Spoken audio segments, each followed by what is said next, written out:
Alrighty, we're live! Oh, and the game has started. Like, OBS is detecting it immediately, though I have realized that I kind of need to shift over again. There we go. Like, making sure it's centered. There really is no... I could just unfull screen it, I suppose, but I don't like playing games not full screened. But yeah. Back to Katawa Shoujo.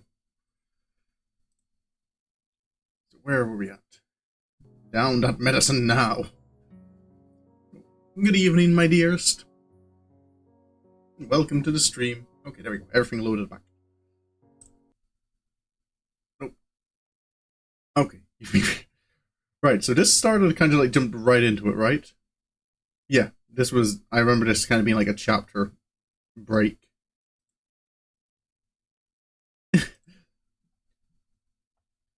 Oh, so right into problems, I suppose. You haven't been forgetting to take your medicine, have you? I'm catching a little murmur. You should take it easy for a few days. The nurse's words hurt me far more than the exhaustion of the morning run ever could. Take it easy for a few days? I knew I should have kept quiet. I keep my eyes on the floor, feeling like a complete idiot. Of course I hadn't been remembering to take my medicine. Oh, that's not good. I've been rushing out of my room to get to the track before Emmy. The competitiveness. You're never going... You can't win if you're dead.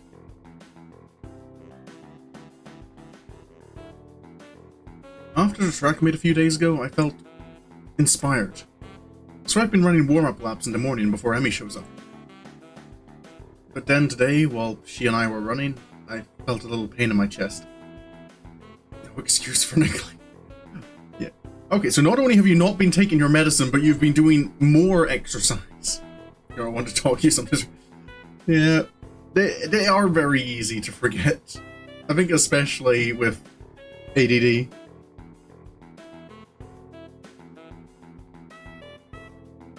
It was only slight and only for a second. So I mentioned it to the nurse.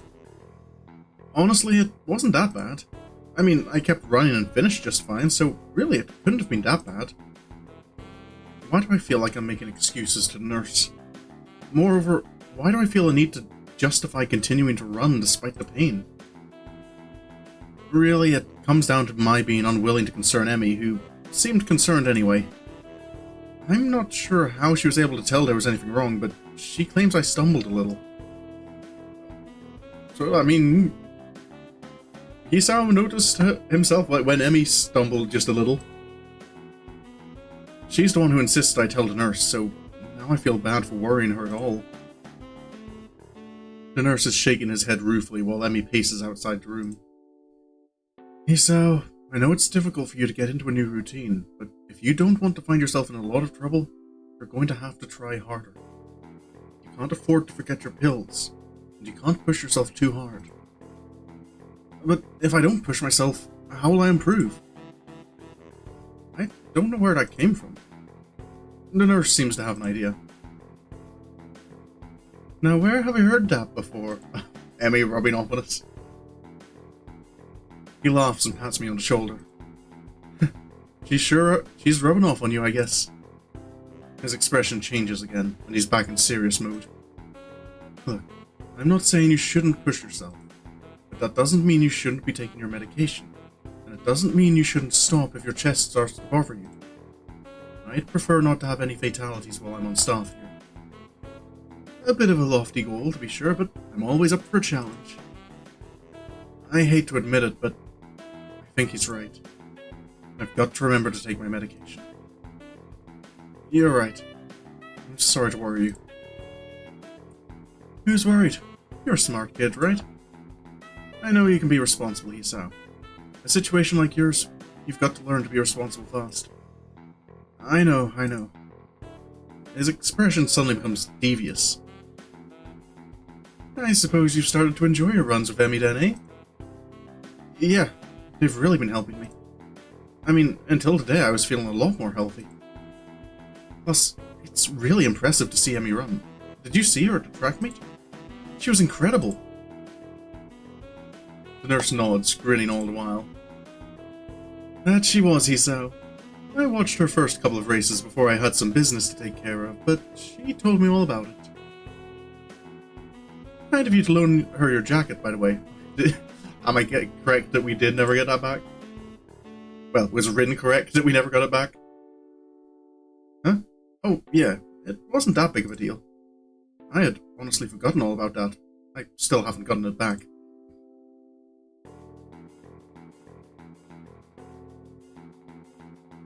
The nurse gets a smile that makes me feel like he's just made a joke. Not to you, but Emmy certainly appreciated it. And I know she appreciates your running with her in the mornings. This one catches me off guard a little. Sure, she'd mentioned that it's easier to keep to a schedule with an extra person, but I didn't think that I was doing her a favor at all. I thought she was doing me the favor of helping me follow the doctor's orders. She tries harder when you're around. If there's someone else running with her, she's going to push herself more. And she tries even harder when you're around because, well, it's you. What the heck does that mean? Oh, you'd love to know, wouldn't you? He laughs in the style of evil megalomaniacs. Oh, no, seriously. It's because you're her friend. If Rin ran with her, I'm sure she'd do the same. Well, probably. But that's not the point. The point is you're helping her, even if you don't know you are. She's grateful for that, even if she never says it. What do you mean, even if she never says it? Amy doesn't talk a lot, but she and I have known each other long enough that I can read her most of the time. I'll admit it, I have no idea what he's talking about. Emmy always seemed pretty talkative to me. I see. The nurse suddenly realizes that he's been rambling and stops talking, looking a little embarrassed. Anyway, you don't have to stop your morning exercise. Just walk the track instead of running it for a few days. Let things calm down. And take your damned medicine. I laugh as I exit the office, bumping straight into Emmy. Third time? Well, at least we're the one doing the bumping into this time. Oh, sorry about that. Are you okay? What did the nurse say? Do you need to go to a hospital? Oh my gosh, it was my fault, wasn't it? I've been pushing you too hard, haven't I? I'm a horrible person. The words pour forth like a torrent. She's really agitated. I didn't expect her to be disconcerted about me, to be honest. Gotta calm her down, but how the hell do I do that? I do the only thing I can think of. I give her a hug. Emmy tenses up slightly, so I pat her head in what I hope is a reassuring manner. Hey, settle down. I'm fine, okay? No worries. I can feel Emmy's body relax as I continue to assure her I'm fine. Her arms wrap around me, as if she's trying to confirm that I'm not about to fall over dead. I catch a whiff of her hair. It smells like sweat, or how adrenaline should smell. It's the scent of activity. And a hint of strawberries. From her shampoo, I suspect. I just need to remember to take my medicine. That's all. Don't worry about it. It's not your fault. You're sure? Her voice is muffled. Mostly because at the moment her face is pressed into my chest. Yeah, I'm sure. I just need to take it a little easy for the next few days. It suddenly occurs to me how close the two of us are. It also occurs to me how nice being this close feels. I can feel Emmy's heartbeat calming down, and I have to resist the urge to rest my chin on top of her head. Thank goodness. You really had me worried there, Hisao. Emmy, you go over away. This is going to give him material. You going to come in here anytime soon? There's... Oh, I'm sorry. Was I interrupting? The two of us spring apart as if the other just caught on fire. Emmy brushes her hair back nervously and laughs. Of course not. I'll, see you later, okay? Oh, and Hisao? Take your damn medicine! This last phrase is punctuated by a punch to the shoulder. Yeah, I'll remember. See you later. The nurse smiles again like he's in on some joke I don't know about, and waves to me as I head for my room, feeling it burning in my cheeks. I need a shower. A cold one, if the thoughts running through my head now are any indication. She was really soft. My pills are waiting for me when I make it to my room. I swallowed them without a second thought. I don't know why I didn't think of waiting until after the runs to take them. For some reason I figured it was when I woke up or not at all. That's something I can understand. My brain works like that a lot. That if I have something that I feel like is supposed to be done at a certain time, if I don't do it at that time, my brain's like, nah, can't do it at all now. But no, they only need to be taken every 24 hours. The exact time of day doesn't factor into it. My thoughts drift back to the hug in the hallway. It's weird. You'd expect someone to smell foul after a run, but for some reason Emmy smelled right. That tinge of sweat just seemed to fit her. That's something as... I don't know, maybe it's just me. But kind of, at least when it's, as long as it's not like stale sweat, like it's not you're wearing clothes that you've sweated in for a while.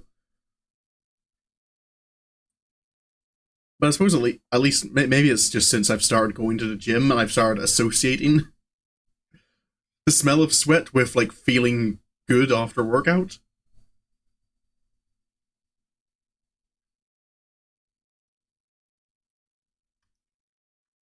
But that might just be me. I really need that shower. Nope. A new day.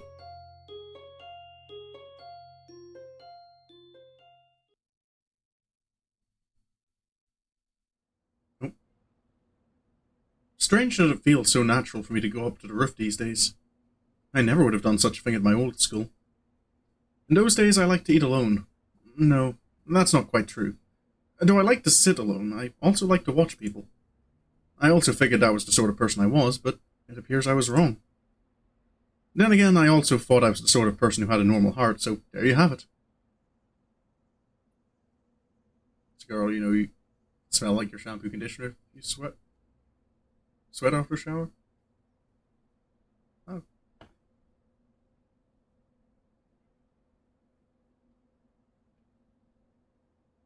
Mhm.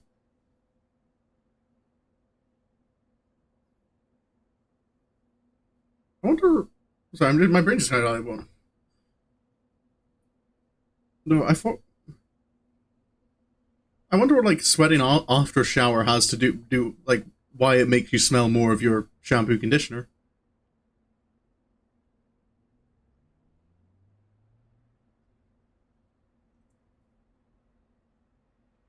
I don't know myself that well. Okay, yeah, I know I kind of had a moment like this in life as well, where I was kind of I for a long time I felt I was like straight up an introvert. Like I thought I didn't like being around people. I thought I liked my own company.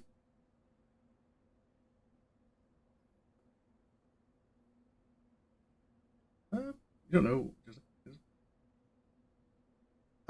No. To be fair, yeah, I suppose if we were smelling the shampoo. Okay, that doesn't seem to be Emmy's usual routine, though. The dialogue said it, but I thought I remembered before, kind of like it said, like she always went to the nurse right after the run, and then went to take a shower.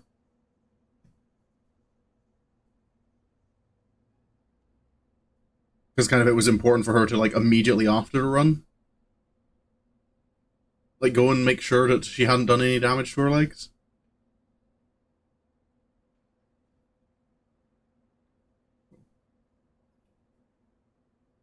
But yeah, yeah, I yeah used to think I was an introvert, but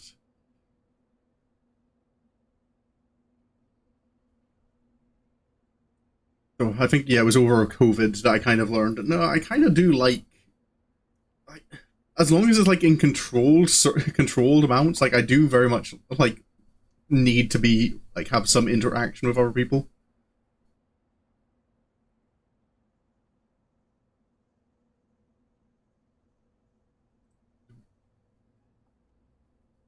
Now I'm on the roof so that I can have lunch with a couple of people, and they are both girls, which is even stranger. Oddly enough, I feel closer to Emmy and Rin than I felt to anyone at my old school. Somehow I get the feeling they'd at least visit me if I wound up in hospital. I focus on the view from the roof, banishing such thoughts from my head. There's a light breeze blowing, and the sun is shining high in the sky. Oh, you're straight up introvert, you need your cloud. Yeah, I feel I used to kind of think that I was just a. I used to call myself just an extrovert with social anxiety. But I think I'm, what's it called, like, an ambivert? Like, I have kind of both traits. And I feel it's less that I'm introverted and more just that the social anxiety and autism kind of push me more into, like, introverted lifestyle choices. Get irritated. Yeah. But I know over COVID, like, it's not having that, like, interaction with people, like, even just the slight interaction of, like, saying good morning to someone at a store and, like, those little bits of small talk. Like, it kind of started just to feel, it really got to me lockdown.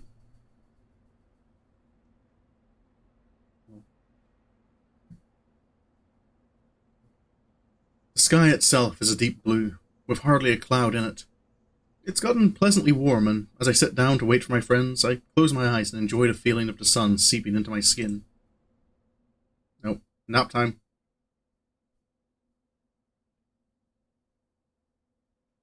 Voices intrude upon the edge of hearing. Seems to have fallen asleep on us, Ren. Maybe he's faking, to lull us into a false sense of security. Why would he do that? No idea. Still, you make a good point. We should kick him or something to make sure he's really asleep. What? Emmy looms over me like only a short girl can, peering at me intently. Oh, you're awake. I guess we don't have to kick you then. Was it part of your master plan? What are you talking about? Emmy shrugs, her twin tails bouncing with motion. I'm not sure, Ivor. You must be pretty tired to fall asleep out here. No, it's pretty comfortable, I suppose. She plops down next to me and begins to eat. Rin sits opposite from the two of us, a move which only makes me more aware of the girl sitting next to me. If I didn't know any better, I'd swear Rin did it on purpose.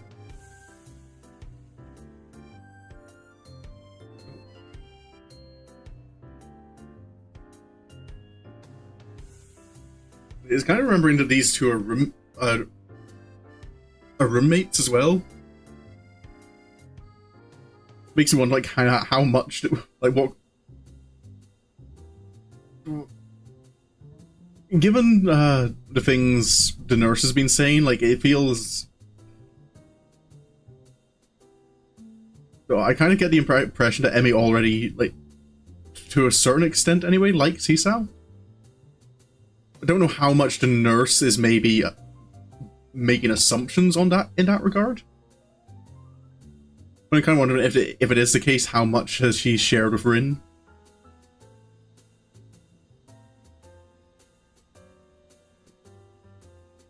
Despite my best efforts, however, I still find myself glancing over at Emmy whenever she speaks. I notice how she purses her lips when she's thinking about something, squinting slightly as if that would improve her thinking ability. Rin says something that makes Emmy laugh, and I notice, perhaps for the first time, how she laughs with her whole body, rocking back and forth, head thrown back, almost like she's about to fall over. I probably look like a creep. It's about that time that I realized Emmy's looking at me, her voice raised slightly, so she's probably just asked me a question. Sorry, I kinda zoned out for a moment there. Emmy rolls her eyes, while a slight quirk of the eyebrow is the only sign that Rin's even paying attention. I said, did you get a career survey in your class too? You know, one of those what you want to do after high school things. I don't think so. Maybe we'll get one tomorrow. What are you going to put down? That's a really good question.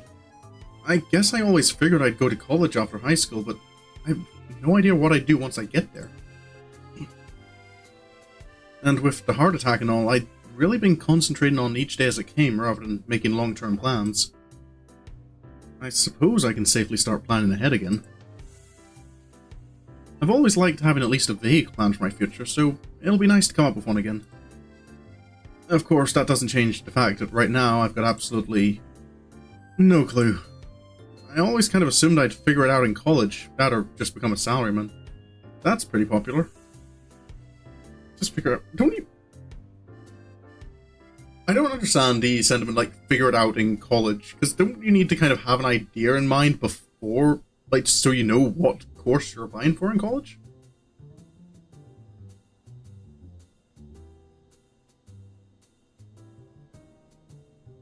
But do I really want to? That's a tough question. I guess I don't really want to do anything. You don't sound very excited about that one, do you? She laughs as she says this, and I'm caught up in her laugh again. It's so girlish. High and giggly like a, well, pardon the cliche, like a babbling brook. It bubbles out of her, starting in her belly and working its way up her throat. I can't help but laugh myself. It's infectious. Yeah, I guess I'm pretty unhappy with the salaryman idea. But to be honest, I haven't given much thought to the future recently. I suppose that these days, I've been more concerned with living one day at a time. Usually have 2 more years in college, because those first years are usually... maybe uni, like college in the US.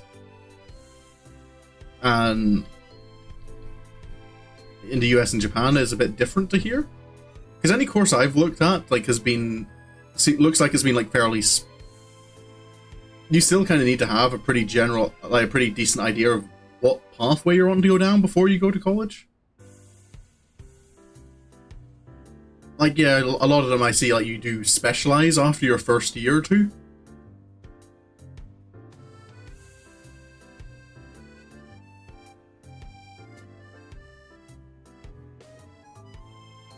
To be fair, it's also been a while since I've looked too much at most colleges.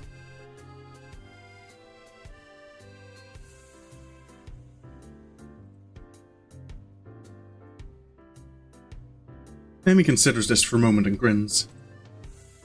That's a pretty good idea, Hisao. I just wrote down pirate. Oh, oh. Was she going for the peg-leg idea? I'm momentarily stunned, and I start laughing. I stop myself and manage to gasp out a question. You're not actually serious, are you? Emi looks mock offended. Well, I've got the legs for it already, so I just kind of figured... Even Rin seems amused by this. Just you wait. I'll be the terror of the high seas.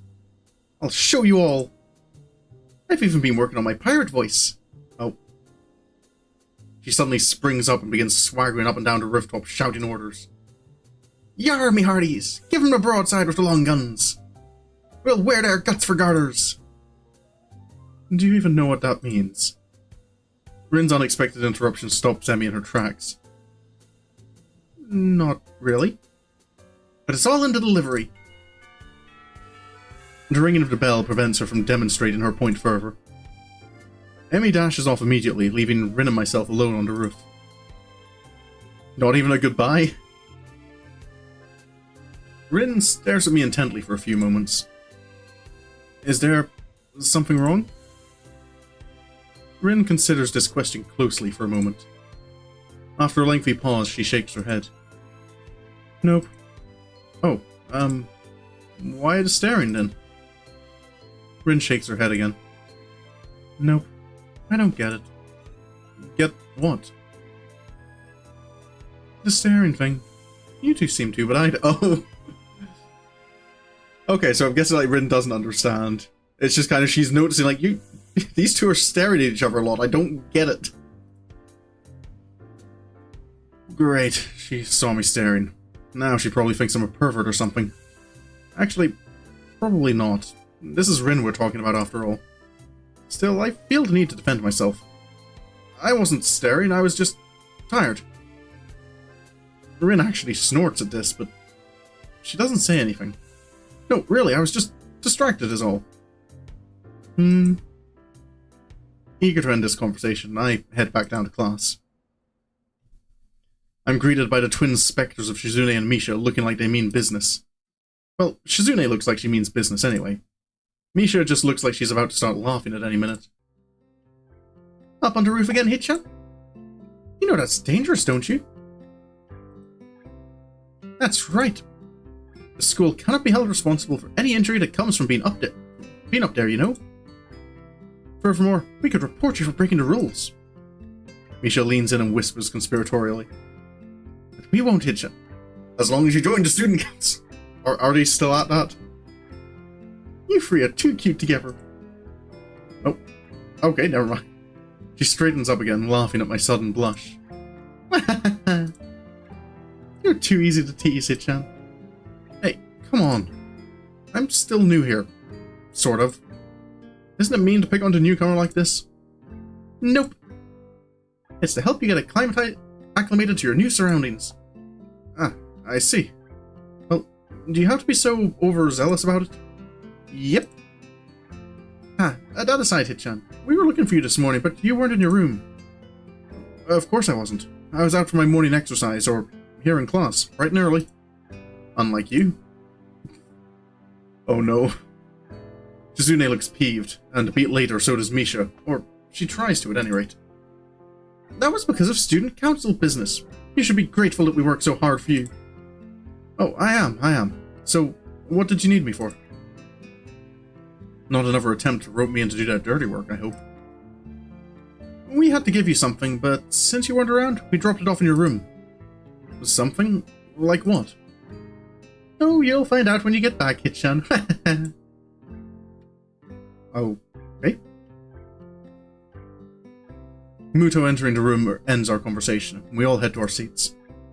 It's only after I've settled down at my desk and the teacher started talking about something or other that something odd strikes me. What did Rin mean, you two see? Oh, he's only now noticed. Was Emi staring at something too? For a brief moment, I considered a possibility that Emi was staring at me the way I was staring at her. Of course, that's ridiculous. Still, I can't deny that I wouldn't mind if it were true. But it's best not to think of that. No need to get my hopes up. Come to think of it, when did I start having hopes like that anyway? I shake my head in an attempt to clear it and focus on the lesson. After class, I make my way to my room. Muto really piled on the homework today. Oh, hi, Kenji. Before I can open my door, however, I'm suddenly intercepted by Kenji, who has just exploded out of his room in a flurry of papers. Hey, we need to talk. These rooftop shenanigans of yours, man. They've got to stop. Even Kenji knows? What? What? You're running around under the rooftop of the limbless wonders. They're women, man. Don't get yourself killed running around like that. Oh boy, he's even got a nickname for him. I don't follow. Kenji sighs and adjusts his glasses before what could be understood as an attempt at explaining himself patiently.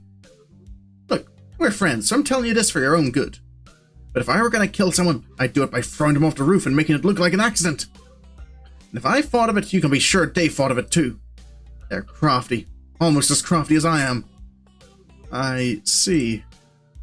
Good. I'm glad we had this chat. Loan me 500 yen. I'm sorry? I need to get a drink, man. I've been inside all day and the tap water's been compromised, as I'm sure you know. So I need to stock up on something canned, got it? But to do that, I need 500 yen. And since I've just saved your life with my timely advice, you can at least spare me 500 yen. You know, if it'll make him go away, 500 yen is a bargain. I hand the money over to Kenji, who nods and thanks and dashes off down the hallway, but not before he locks his door. What an exhausting person. I'd better go, in case he changes his mind. As I close the door, my heel taps against something lying on the floor. It's a brightly coloured rectangle of paper. This must be the something Misha mentioned before. A letter? Probably a student council leaflet she slid under the door.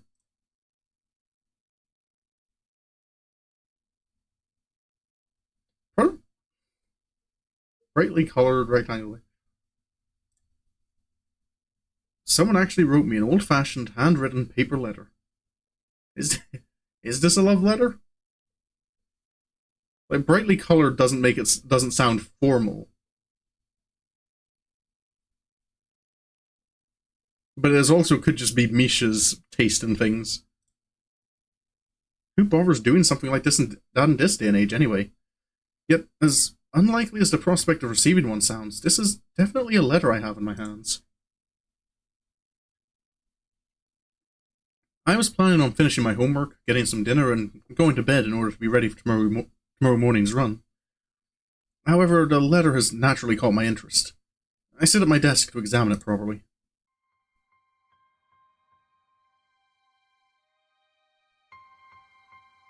It's the first piece of mail I've received here at Yamaku, so I'd feel special even if it wasn't something as rare as a handwritten letter.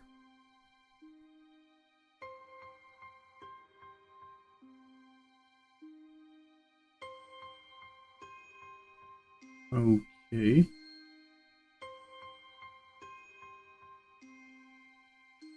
Oh! I was trying to see if I could recognize the name from the kanji, but I can't really. It does. From what I understand, I can't see names here that I recognize. From how I know, like, at least this kanji. But you can't see mine. The first kanji in the name. I'm trying to think of anyone whose name I know. But is this from the other girl? From the, like, very beginning? What causes me even more trepidation is the name of the sender, written neatly on the back of the envelope. Yeah, there we go.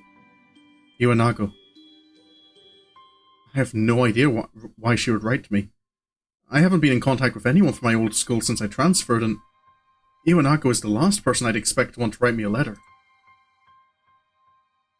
The last time I saw Iwanago was terribly awkward, embarrassingly so. She came to my hospital room, peeled me an apple out of courtesy, and then we practically sat in silence for half an hour. She said goodbye and didn't look me in the eye when she closed the door. I wonder No, if that, I'm wondering kind of like, because I know there's like there's a bit more significance to saying goodbye, like sayonara, in Japanese. That it's kind of, it's not a casual goodbye. I remember the devs didn't realize Yamaku's name was actually unusual for a girl's name. Oh. Yeah, it is a fairly unusual one.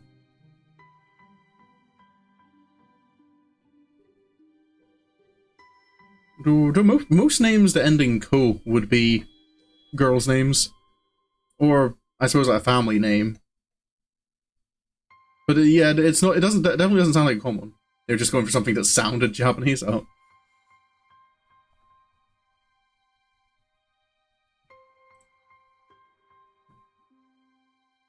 It might have been a natural end to the series of visits that were probably pretty painful for both of us. Every time she visited me in hospital, I wanted to talk to her, but something stopped me every time. Every time that I didn't speak made the next time even harder. She looked so guilty that I didn't want to say anything that might upset her. And I never could figure out the right words to say. There's a rockfish child.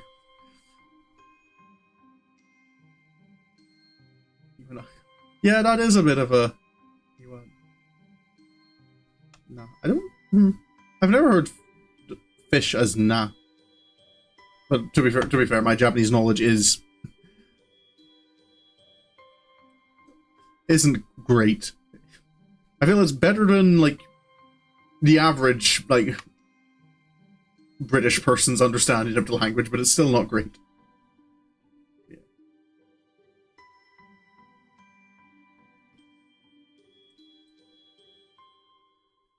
I think Iwanago blamed herself for my heart attack. That's ridiculous, of course, but knowing it and believing it are two very different things. I told her that it wasn't her fault. She nodded, and I really think she understood that if it hadn't been that, then sooner or later something else would have made my heart give out. Yet she looked so hopelessly sad every time she opened that door and entered my room. So I never managed to say the things I wanted to say. In the end, that might have hurt her even more. Carefully, I opened the envelope and drew out the folded letter from within. Dear Hisao, how are you? I hope you are well and happy at your new school. Everyone here misses you. Almost all of our second year class got put together in class 3-1 for the final year, so we were pretty comfortable right from the beginning of the year. I'm sure you would have been assigned to this class as well. The mood among the third years seems to be very anxious about their final exams, even though they are so far away. The teachers are badgering us about it all the time. Even old Mr. Tachibana, who is, by the way, our homeroom teacher this year. Would you believe it? I was sure that he'd retire after our second year, but here he is, nagging everyone about studying for exams. I think things like that are the main reason why the mood among third years is so nervous. I must admit that I'm somehow losing confidence in myself as well, even though I've always fared reasonably well in exams. It's so weird to think that we're already seniors, isn't it? Time has really flown past. I wonder where it went. The new first year seems so young and somehow really innocent. I keep wondering if I was like them in my first year. I've been feeling nostalgic like this for the whole first trimester. There are other things I want to say. I'm writing to you because I felt there are things I should have said after the incident back in winter. I really regret that I wasn't able to say them in person, and I have no excuse for it. Yeah, I think I have had quite enough of this. I crumple up the sheet of paper and toss it across the room. My aim is off, so the letter rolls under my nightstand instead of going into my wastebasket. That was an apology for abandoning me. Except, I don't know that I really need it anymore, at this point.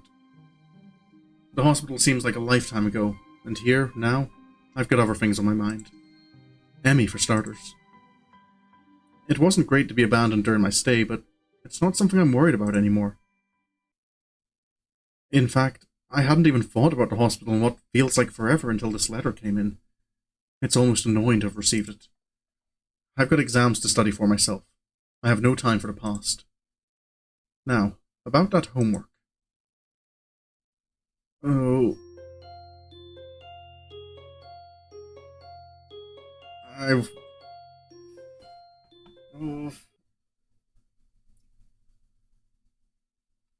Part of me... I don't know, part of me, that would bother me more than, like, not finishing the letter, is because I know I have the type of brain that would kind of keep wondering, like, what else was written? What did she have left to say? No, but I suppose we'll probably find out, because I think there's a reason why it just kind of went under the nightstand and not into the waste paper basket. He saw his different reaction to the letter. Okay, I suppose yeah, depending on like what his experience at Yamaku is like. This one, as far as I know, is his most angry. Oh, okay.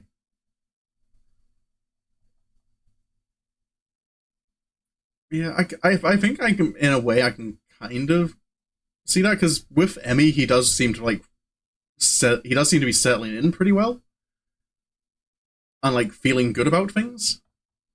So kind of to get a reminder of like that more painful, like depressing part of his journey here.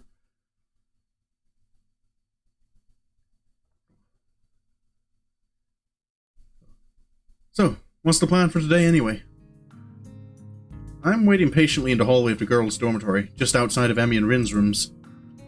Emmy is apparently helping Rin with getting dressed. I suppose that makes perfect sense, as I've no idea how Rin would get dressed otherwise. Picnic! Picnic? That's what I said!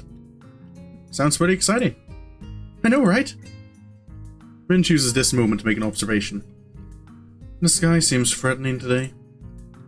Actually, I noticed that too on my way over. Despite the sunshine of the early morning, the afternoon seems to have taken a turn for the gloomy. There's a heaviness to the air as well that usually heralds a rainstorm. I wonder if I should have brought my umbrella. She's got a point. Emmy, you sure you still want to risk getting caught in the rain? I don't even know why I bothered asking. Emmy pops out of Rin's room into the hallway, looking shocked that I'd even suggest cancelling our plans. Of course! What, a threat of rain supposed to stop me? I can't help but grin at her belligerent response. It's almost like she's daring the rain to come. If Mother Nature were walking down the street, I think Emmy would probably start a fight with her. Or at least challenge her to a race. In fact, Emmy seems almost aggressively cheerful today. Rin wanders out into the hallway, looking her usual self. Well then, are we all ready to go? I'm ready. Rin nods and says a single word. Basket. Beg pardon? The basket, in Emmy's room. You should carry it. Emmy claps a hand to her mouth, embarrassed. Oh my gosh, I almost forgot all about it. Nice save, Rin. Emmy darts into her room and emerges with what looks like a very well-stocked picnic basket. As she hands it over to me, I note that it feels heavy enough to be one too. Good lord, how much food did she pack? More to the point, where'd she get the money for all this? So, are we set to head out? Yep. Rin gives another nod, and we head out of the dormitory. I can't help but frown when I notice how grey the sky's gotten in the 10 minutes I was inside. Still, Emmy does not seem concerned by such petty concerns as the colour of the sky. She's positively skipping as we walk. Which reminds me. Excuse me? Where are we going? This brings Emmy up short, and she shoots me an embarrassed look. You know, I hadn't really thought of that. What do you think, Isao? Well, there's the spot where we ate during the festival, but it might be nice to leave the campus for a while. However, I'm not sure if there's any good places to do that in town. Just as I'm about to open my mouth, Rin unexpectedly interjects with a suggestion. There's a park in town near the art shop. Great idea, Rin! I totally forgot all about that place. Crisis averted. Do you know how to get there, Rin? Rin shrugs. It's pretty likely. Good enough for me. I would prefer knowing for sure, but what the hell.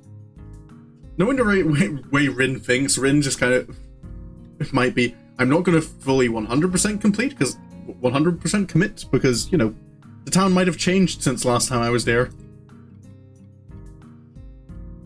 Lead on, Rin. The three of us quickly make our way off campus and take the road down into town.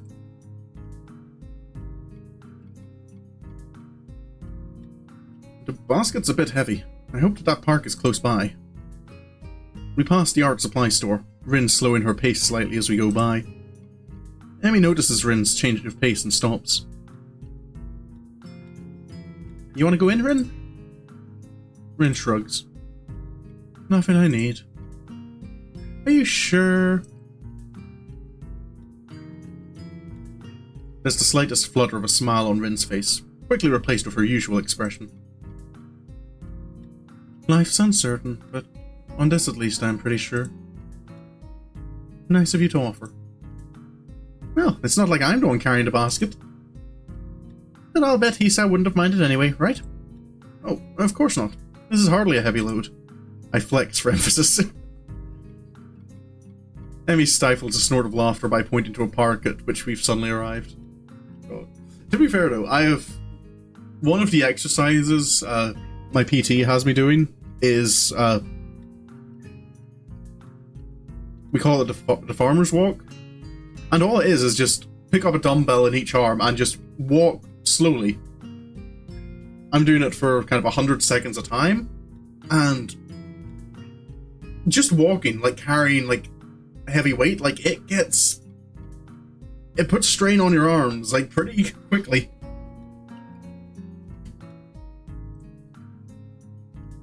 Oh, I remember this place. I ran into you here that one time, didn't I, Rin? Rin's eyebrow raises slightly.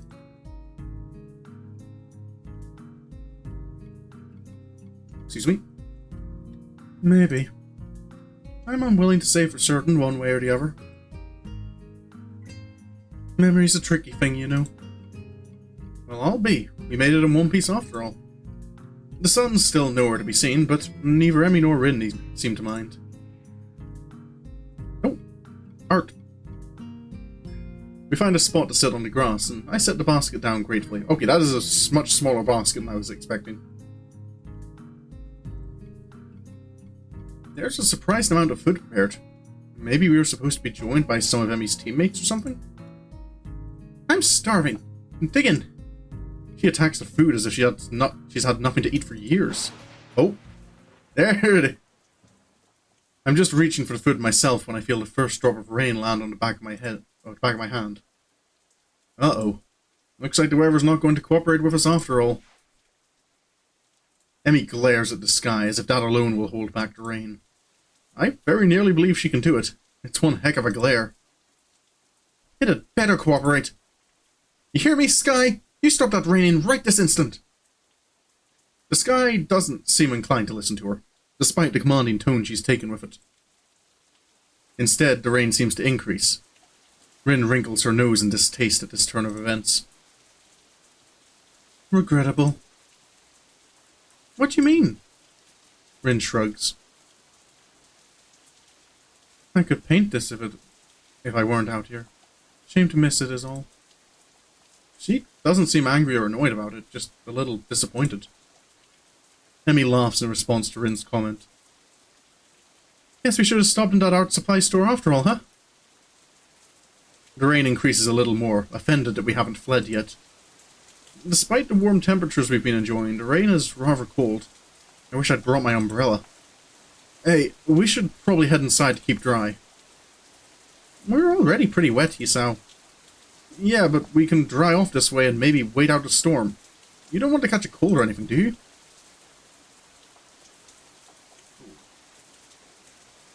Also, given that all three of us are wearing white shirts, maybe it isn't best to be out in rain like this. I am speaking from experience here. So if those shirts are anything like the school shirts I had to wear. Emmy considers this for a moment. I can tell that part of her wants to stay out in the rain just to spite the weather. Unfortunately for her, the weather hardly cares about what we do. I suppose you're right. Where could we go? I don't have an answer for her. The area's still pretty new to me. Though I guess I'm slowly getting used to the skull itself. The surrounding town remains a mystery. All I know is the art supply store, and that's only because we've just passed it.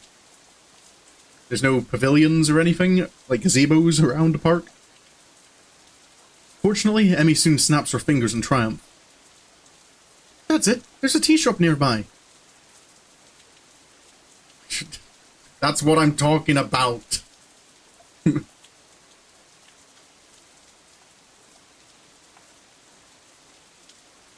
That was the point I was trying to make, Mooney. We can have some tea and dry out. No problem. That doesn't sound like a bad idea. Great. You know where it is? Emmy nods, looking fairly confident. You're so big. I thought it was more obvious. I think. But it'll be an adventure either way, right? Adventure, huh? Well, I suppose we could use a little adventure. I think as long as we get out of the rain, I'll be happy. The picnic basket is a little lighter now, at least. Lead on. Rin and I follow Emmy as she weaves through the streets with something approaching confidence. Now, a left here. There, the Shanghai. Emmy beams triumphantly as she points to the tea shop. It seems fairly crowded inside. A symptom of the sudden rain, I'm sure. Oh, it looks pretty... Yuko? Welcome, I'm surprised to find out that our waitress is none other than Yuko. She sure looks the part in her uniform. It's hard to believe this is the same librarian from our school. Does she work 2 jobs? I guess that must be it. Oh, it's you. Yuko seems to know Emmy. Emmy grins brightly, pleased to be remembered. Hey, Yuko. Hi, Yuko. I didn't know you worked here, too. Do I know you? You seem awfully familiar, but I don't think I've ever seen you in here. Oh. We met at your other job, at the Yamaku library, remember? Her eyes widen in memory. Yeah, that's it. Nice to see you again. Oh no, this is bad. Should have remembered a customer's face. I'm sorry, I'm terribly sorry. Yuko goes from realization to panic in a split second, performing a series of high-speed bows. I narrowly avoid getting headbutted in the process. Well, when she didn't remember me for a moment, I wondered like if it was going to a case like of twins or like something like the Nurse Joy situation in Pokemon, where there's like just several people who look identical. Whoa, hey, calm down. Listen, I wasn't a customer when we first met. In fact, I hadn't ever been to the Shanghai, so it's alright. Not the best display of logic, but it seems to relax her a little. Do you really think so? Yeah, I'm sure. Positive. Isn't that right, girls? Emmy has been watching this little drama unfold with considerable amusement. Yep, it sure is. Well, okay. So, Yuko, got room to seat us? Yuko nods and leads us to a corner booth, providing us with some small towels before taking our order. To be like that one guy, that OD cabbage guy? Who just always happens to be where the plot is.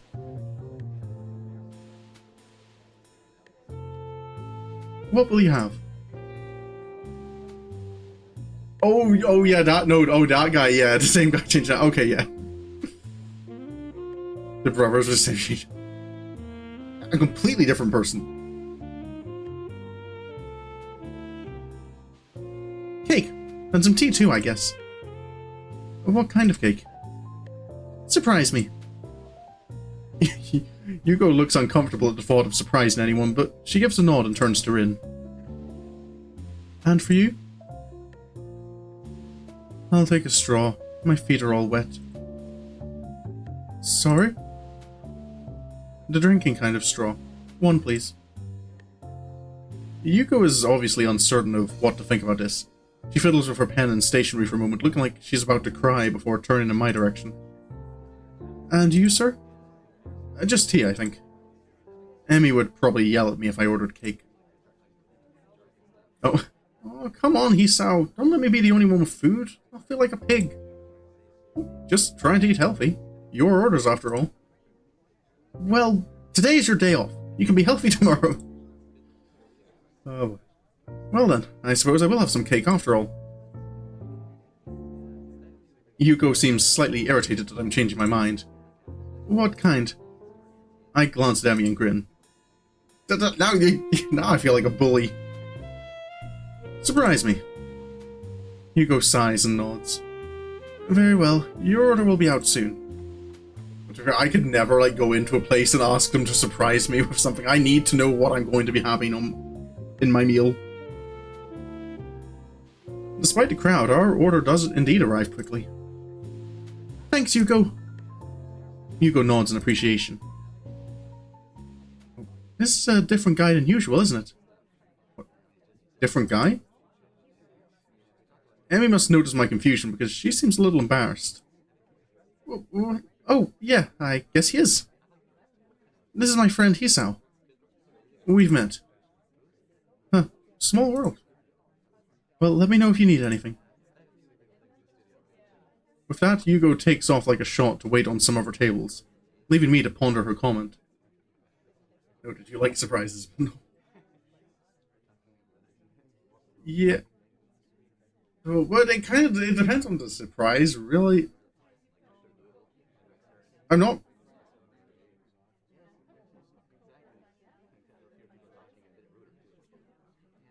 Yeah, I think I'm okay with surprises as long as it kind of like, it's not...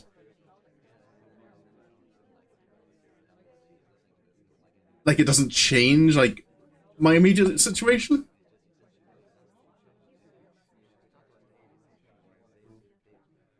Like, I know with food, it's just kind of... I like to kind of know what I'm going to be getting.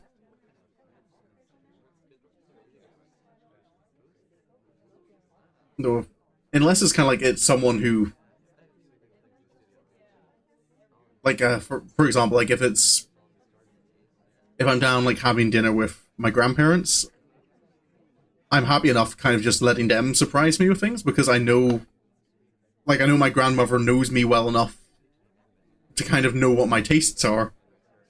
But I couldn't do that at a restaurant or a cafe or something where that staff member might know nothing about what I actually like.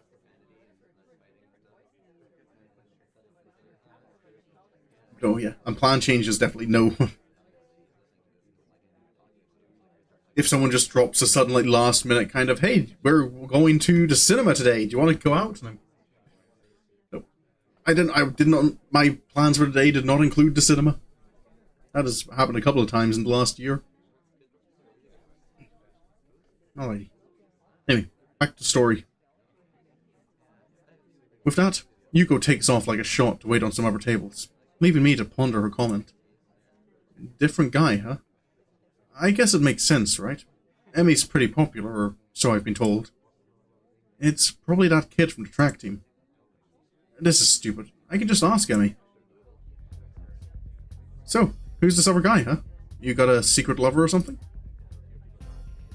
Emmy laughs again, only I get the feeling it's from nervousness as much as anything else. It's just a track team captain. He likes coming down here after practice sometimes. So if we have anything to discuss, I tag along. Sounds mighty suspicious to me. Does it? Oh, I see. I could let the matter drop, but I can't resist at least getting in another dig in. So it is a secret lover. I knew it. Rin watches our play, seeming mildly amused before muttering something that I don't quite catch. Anyway. What? Huh? Rin jerks back from wherever her mind wandered off to. Huh? What did you just say? Huh. No, before that. No idea. Oh. Well, okay. I let the matter drop, but I can't help notice that Emmy seems relieved that Rin interrupted the conversation. Maybe I went a little too far. The conversation dies down for a moment as Emmy and I busy ourselves with cake. Mine is strawberry and surprisingly good. Oh. Emmy seems... Sorry, that sound effect makes me think of knife more than fork, and I was... jumped me a little there. Emmy seems to think so too, as she suddenly reaches over with her fork and steals a bit. Thief! Pirate, there's a difference. We're not on water. Well, no, but there's a lot of water outside, so it still works, right? Besides, you can have some of mine. I think it's cranberry or something. I should have asked for the strawberry. I like strawberries. Feel free to help yourself to mine, if you really must. For some reason, I feel compelled to add. Seeing as how you've already done it once and all. Emmy sticks her tongue out at me, but that doesn't stop her from appropriating my cake. I try some of hers as well. You can't do a same-day visit, so... Yeah, generally, I kind of like to know at least, like, 2 days in advance before something is going to happen. Just because my brain doesn't even if I don't have any plans on a day, my brain still kind of considers I plan to have no plans is a plan.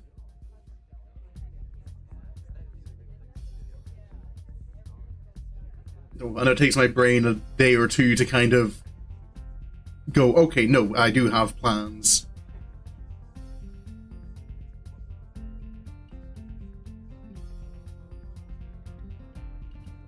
Excuse me. Emmy sticks her tongue out at me, but that doesn't stop her from appropriating my cake. I try some of hers as well. It's raspberry, and pretty good. Raspberry.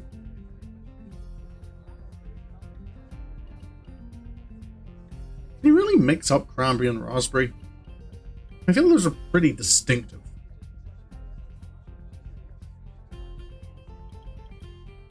I plan to chill and stay indoors because there were no... Yeah, that is very much the case. I'm not good when it's just kind of like, hey. Yeah, I need notice before plans are made. The rain's let up. It would appear that Rin is correct. Good timing too. I finished my food and it looks like Emmy has as well. Well, we'd better pay and get a move on before it starts raining again. It takes a few minutes to get Yuko's attention, but we pay and get out pretty quickly. So, do you want to return to the park? My jaw nearly drops. Are you kidding? It's probably going to rain again. In fact, I think I just felt some raindrops. You may be right. Well, okay. I'll let you off the hook this time, but you owe me a picnic now, got it? I don't know if she's addressing me, Rin, or the both of us. Fine, fine. Now hurry up. I wanted to get some laps in at the track. It would be nice to do it without the rain. I thought this was your day off. Well... Emmy suddenly seems reluctant to explain herself. I need to practice. And I need to burn off that cake anyway. Why do I get the feeling that she's leaving something out? Are you sure? It wasn't that much cake. No, it wasn't that much cake for you. I ate most of it. She's got a point there. Still, I feel like I should at least offer to run with her.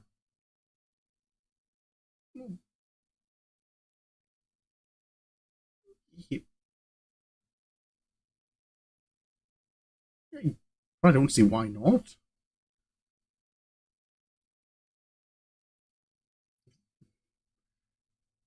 No, she said, but we already... Excuse me. Yeah. Felt a sneeze coming on. No, I think we will offer to run with her. Hey, I'll run with you. I might as well, right? Emmy shakes her head emphatically. No, you won't, Hisao. Rest is critical for you, remember? I won't allow you to push yourself too hard. Oh, I guess she's better at giving advice than taking it. Whatever you say, Emmy. I think it's probably best not to press the issue. Okay, so this is the thing with... I'm kind of lost as like how much time has passed between events sometimes in this. I could do like a date in the corner. As we approach the girls' dormitory, it starts to rain again. Emmy's expression sours slightly. Oh man. Stupid rain. Hey, it'll let up soon enough. You can go running then, right? Emmy snorts, seemingly amused. Like I'm not going to run into rain. Like I'm not going to run into rain. Well, you shouldn't. You could catch a cold. Emmy waves her hand airily. Ridiculous. I don't get colds. My immune system is far too strong for something like that. I can't help but laugh. Well, I'll see you tomorrow then, okay? Yeah. Thanks for coming. Oh, and for carrying the picnic basket. I'll bring it for lunch tomorrow. We can have our picnic on the roof. Sounds good to me. I'll see you then. Emmy grabs the basket from me and shoots through the door. Rin gives me a sort of half nod and ambles inside as well. Damn, it's wet out here. I need to get back to my room and into some dry clothes. I'm soon in front of my door, but I'm intercepted by the sudden appearance of Kenji, who appears to be carrying a stack of books. Hey man, give me a hand, would you? Huh? The books are unceremoniously dumped into my arms as Kenji fumbles with his room key. Thanks, you're a lifesaver. If you weren't around, I'd have to keep my door unlocked, and that's just begging for trouble. Perfect opportunity to set up an ambush. Or maybe just plant a bomb if they don't want to get their hands too dirty. Probably don't. Afraid to break a nail or something if they have to stab me. Woman. My mind thinks about digesting the verbal torrent that's just been unleashed, but elects to remain comfortably in the dark. Huh. Anyway, where have you been, man? I could have used some help carrying these back from the library. I knocked on your door, but you weren't there. Oh, sorry. Not really. You appear to think I'm some kind of pack mule. I was out with Emmy and Rin. Kenji staggers back in shock. It looks like I just shot his dog. If he had a dog. The limbless ladies again? What did you do this time? Well, we wound up at the Shanghai. I'm prevented from continuing by a sudden exclamation of despair. The Shanghai? Why the Shanghai? No, man. You can't just go to the damn Shanghai. It's the most dangerous place in the city. A veritable stronghold of their best agents. I know. I've met them. I'll stop at nothing to lull you into a false sense of security, and then BAM! He hits his door for emphasis. Wallet's gone. Bus pass gone. Identity fucking gone, man. Promise me you won't go there again. He seems so vehemently opposed to the idea of the Shanghai that I'm willing to lie a little in order to get to my room. Sure, I won't go there again. Or at least, I won't ever tell you I've gone there again. This seems to mollify my bespectacled companion. Good.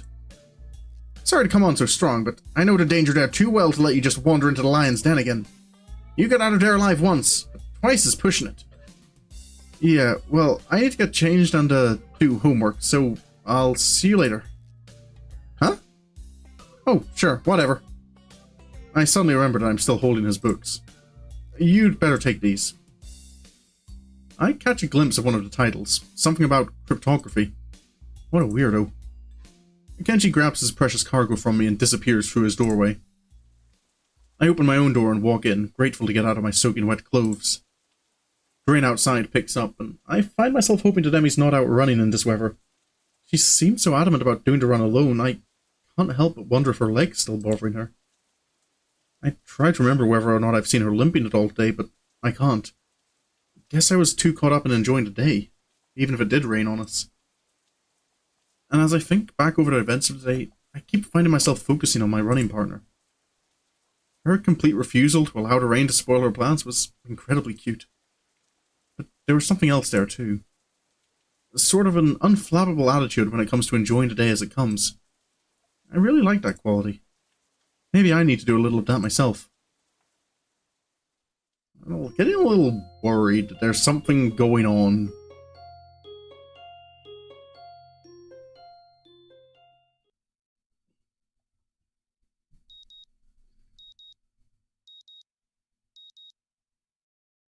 The sound of my alarm brings me out of a dream involving pirates and some other stuff I can't really remember. I'm a little bleary-eyed, and it feels like it takes me longer than usual to get dressed and down to the track. A glance at my watch reveals that I was right, and I am in fact running a little late. The thing is, there's no Emmy. That's odd. She should be here. She definitely should be here. I mean, I was late. I guess I wasn't the only one who had trouble getting up this morning. The thought crosses my mind that it never quite stopped raining yesterday. Did she go running anyway? It seems likely. Emmy's a lot of things, but cautious isn't one of them. She probably figured the rain wouldn't stop, and that's why she was so adamant about running alone. Still, I would have gladly run with her, even if it wasn't a rain. Heck, if anything, I would have been able to convince her to come in once it got really bad. That would be why she didn't want me along, of course. Even so, I can't help wanting to know where she is. Well, nothing for it. I'd better stretch and run and hope that Emmy shows up with a grin and an excuse.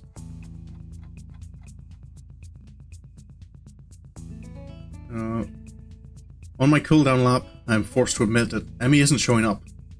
Furthermore, I have no idea where she is. Anxiety gnaws at me while at the same time, I wonder just why I'm so worried over her. The run helped to take my mind off it for a little while, but now that I'm finished, I'm back to worrying. It was weird not having her here. Downright unnerving. It suddenly dawns on me that I've been running to hang out with Emmy as much as I've been running to stay healthy. Probably more to be with Emmy now that I think of it. It's one of those things that are completely obvious, yet somehow I never realized it. She really is someone I enjoy being with. As revelations go, it's hardly world-shaking. All the same, I find myself feeling slightly shocked. When did this happen? Well, no time to think about this. Though I want to ponder this new development, I have a greater desire to find out what's happened to Emmy. I'll ask the nurse when I stop in to see him. Well, you seem to be in good shape, Hisao. That's good to hear. I replace my shirt and stand to leave as usual. Except, instead of leaving, I ask a question. Hey, where's Emmy? She didn't show up this morning. Is she okay? While I try valiantly to conceal the anxiety in my voice, the nurse's expression suggests that I failed miserably. You mean she didn't tell you? She's sick in bed. What, sick? The nurse shrugs. Yeah, she came to my office early this morning with a fever. To be honest, I'm surprised she made it here. She was burning up when she arrived. I believe she'd planned to let you know, but she asked me to tell you... Oh, shoot. The nurse gives me a sheepish smile that's at least partially sincere. I told her I'd stop by the track to let you know in case she forgot to. Sorry about that. But we don't need to tell Emmy I forgot, right? I returned the nurse's smile with a devious one of my own. Oh, of course not. This is fine blackmail material. I'll save it for whenever I need a favor from you. The nurse laughs. Well, I guess I deserve that. But you know, I've got tons of blackmail on you that you're not even aware of. So don't push your luck, okay? My expression earns another laugh from the nurse. I'm just kidding, Hisao. But seriously, don't tell Emmy I forgot, okay? Your secret is safe with me. Oh, good. Now go on, get out of here. Wait, I've got one more question. Shoot. Is she going to be okay? Oh yeah, definitely. Her fever was high, but it was already starting to go down by the time she came to my office. I'll probably check up on her again at lunch to be sure, but I expect she'll be up and about by the evening, no matter what I tell her. Maybe I should visit her after class. It takes me a second to realize I've spoken aloud. The nurse raises an eyebrow and gives me a searching glance for a moment. Well, it might not be a bad idea. You could let me know if she's taken a turn for the worse, I guess. But no funny business, you got it? I know what meds you're on after all. I think that's a threat against my life, but I'm not sure. Either way, I assure the nurse that my intentions are chaste and exit the office. Interesting that the nurse sees me as some sort of potential suitor to Emmy. Even more interesting is how pleased that makes me feel. I need a shower. The lunch bell rings, and I find myself disinclined to make my way up to the roof. After all, I'm betting Rin knows where Emmy is, and if that's the case, then I doubt she'd bother going up there. More to the point, I doubt we'd have any sort of scintillating conversation if she did. Chances are she'd prefer to be alone up there anyway, so I don't accidentally ruin her train of thought or something. Unfortunately, I don't really feel like heading to the cafeteria either. Guess I'll go to the library instead. I feel like you should go to the roof, Hisao. I need a new book to read anyway, having finished my other one yesterday before bed. Maybe I can find more by the same author.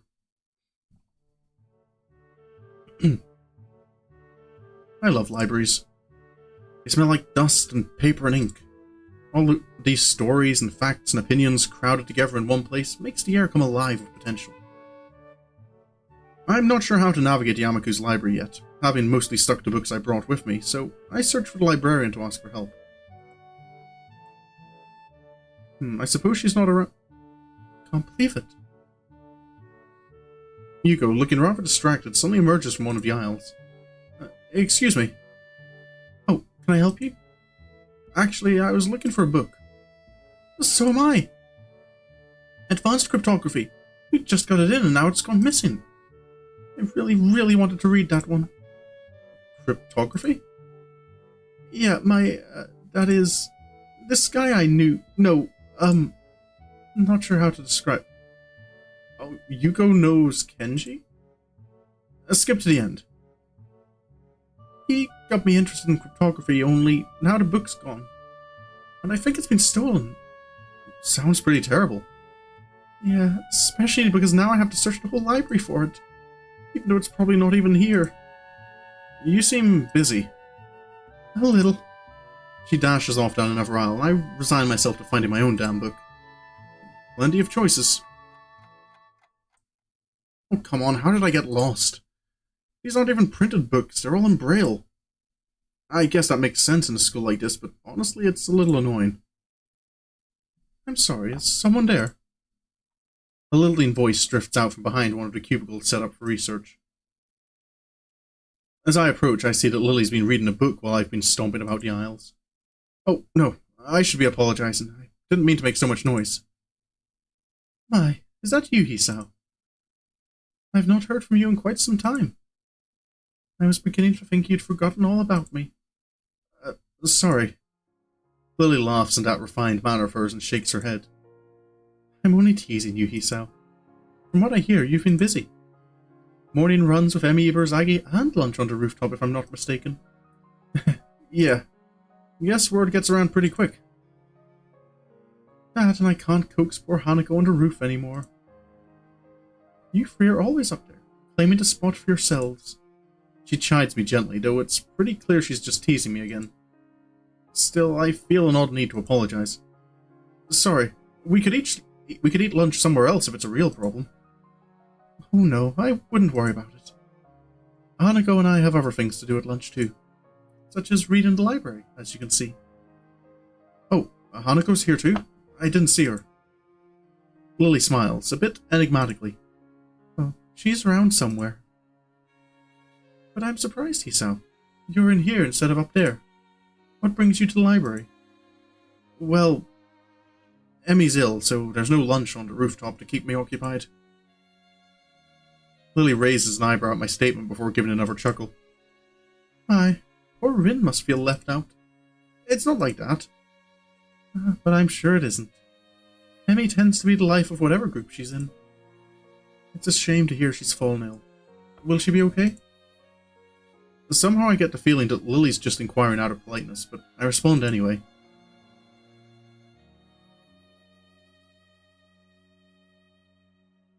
I think she's profiling the fact that I've heard some girls don't show up at her point. Oh, so I've... Oh, is that? I missed exactly what line that was in reference to.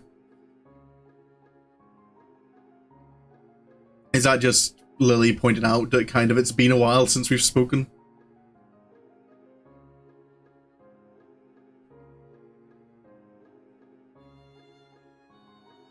The nurse thinks so. I'm going to swing by and see how she's doing after school myself. Another raised eyebrow. My, what a noble gentleman you are, Hisao. It's nothing really, just checking up on my friend after all. Ah, so it's just friends, is it? How disappointing. I blush, glad that Lily can't see it. But somehow she knows that I've been flustered by her comment anyway and laughs. I'm sorry, Hisao. I'm teasing you again. Please do tell Emmy that I hope she feels better, won't you? A glance at my watch reveals that I'm very nearly out of time to find my book. Of course. Excuse me. Hey, I've got to find a book before lunch is over, so I'd better get moving. See you later. That was probably not the best phrase to use. Lily, however, takes my gaffe in stride. Until we meet again, Hisao. I never do find a book I was looking for, but I walk out with something else instead. My stomach growls slightly, letting me know that I should have had something for lunch. Oh well. I'll grab something before I visit Emmy later. It seems as if time has decided to slow down for the express purpose of annoying the hell out of me. Class feels like it drags on for ages. I suspect that my being consumed with worry probably has something to do with it. Blessedly, the bell rings and I dash out of class, drawing a few raised eyebrows, I'm sure. I have spent the majority of the day fretting as unobtrusively as I could. Even though the nurse thinks that Emmy is perfectly okay, I want to see for myself. It doesn't take long to get to the girls' dormitory and make my way to Emmy's room. Standing outside her door, I suddenly pause. What if she's resting? I'd hate to wake her up, especially if she's still feeling ill. Then again, if she sleeps all day, then it could throw off her sleeping schedule. But rest is important if you're ill, isn't it? I can't decide what to do, so I settle for standing outside the door looking like an idiot. Then I hear Emmy's voice from behind the door. Thanks for your concern, but I really am okay. Is she talking to me? Oh, is this the track captain guy? I'll see you at practice tomorrow. Guess not. Still, clearly she's not asleep, so I can knock without worry. So, why this clenched feeling in my gut? I wasn't nervous about dropping by the other day, so why today? Granted, I still haven't really had time to figure out this newfound interest in Emmy's well-being. I don't have a lot of experience in the matter, of course, but certainly this seems to go beyond feelings of mere friendship. But could I take that step? Could I even bring myself to risk what I have right now? I mean, it's enough to be friends with her, isn't it? Either way, shouldn't I just open the door and see how she's doing? That's why I came here, right? What if she's not dressed yet? The image that flashes through my mind causes my heart to skip a beat. Literally. I should probably not ever think those thoughts again. Not if I want to avoid a heart attack. I suddenly realize I'm still standing in the hallway, looking like an idiot. Emmy still seems to be in the middle of a conversation, but I knock anyway. Hopefully she won't mind the interruption. You worry too much. Come in. The door's unlocked. So it is. I open the door and step in, which is about where my thought process comes to a grinding halt. Emmy is sitting up in bed, her hair tousled from a day spent asleep. I think this is the first time I've seen her without those familiar beads in her hair. Her gym shirt and bloomers, obviously hastily pulled on before I came in, are creased and folded from less than proper storage. Her legs lay bare on the sheets. I've never seen Emmy without prosthetics before, yet here she is. Slender legs terminating in stumps just below her knees. But as odd as the sight is, I find myself more captivated by everything north of the waist. Oh, it was a phone conversation. I suppose, yeah, if you weren't hearing the other side of the conversation. It seems that Emmy had finished her conversation with whoever was on the phone with her, and is now watching my reaction closely out of her one open eye as she wiped sleep from the other. Her expression, far from being embarrassed, is rather one of a surprisingly wide yawn, one perhaps appropriate from such a small mouth. A grin that for a brief moment seems almost flirtatious tugs at the corner of her mouth as she takes the sight of me in. I can do nothing but remain in a state fluctuating between fear, confusion, and not a little bit of lust. Emmy hastily sweeps her hair out of her eyes, fixing it back into place before addressing me. Oh, suddenly her hair is done up again. You seem a bit caught off guard, Hisao. A wave of laughter erupts from her. I find myself grinning and rubbing the back of my head ruefully. Sorry, I've just never seen someone so disheveled look so attractive. Never seen you without your legs on. Never seen you look so... sorry. Emmy giggles again and moves to sit up a little straighter. I'm caught up in the movements of her shirt, very nearly losing myself. I was wondering what your reaction would be. The nurse called and told me you were going to drop by, you see. Oh, she knew. And I know that you haven't seen me, well, you know, without legs. I respond in a tone of casual surprise. Oh, you didn't have them on? I didn't notice. This is almost the truth. I very nearly didn't. I'm not trying to be suave or anything, mind you. Somehow, I think Emmy would get offended by that. Instead, she sticks her tongue out at me and chucks a pillow at my head. Ass! I definitely catch the pillow and take careful aim before throwing. Emmy laughs and rolls to one side, dodging my shot. The shifting of her shirt distracted me enough so that the next thrown pillow hits me right between the eyes. Oof. I retaliate, of course. And once I've retaliated twice, well, a war is bound to break out sooner or later. And really, when Emmy appears to have a far better aim than me, well, it was just a matter of time before I'd have to resort to a suicidal charge. Gotcha! Oh boy, this feels like it's maybe, not a good idea.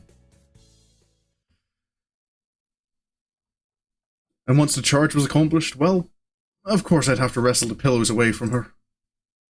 And with that kind of struggle, friendly wrestling, of course we'd wind up in this sort of position.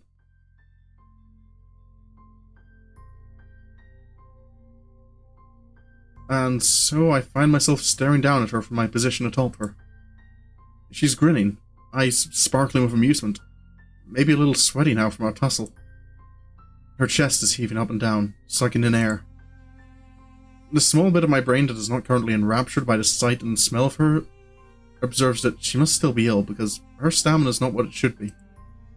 We stay that way for a while. I'm not sure how long because everything seems to go fuzzy. Everything that isn't her, anyway. Her eyes meet mine, and deep inside them I almost catch a glimpse of... what? Fear? Longing? Hope? Emmy? A cough suddenly convulses her, and I'm almost stumbling in my haste to get off, to apologize for everything. Sorry, I shouldn't have... It's fine, it's fine. She gives me a reassuring pat on the shoulder. So, what brings you here?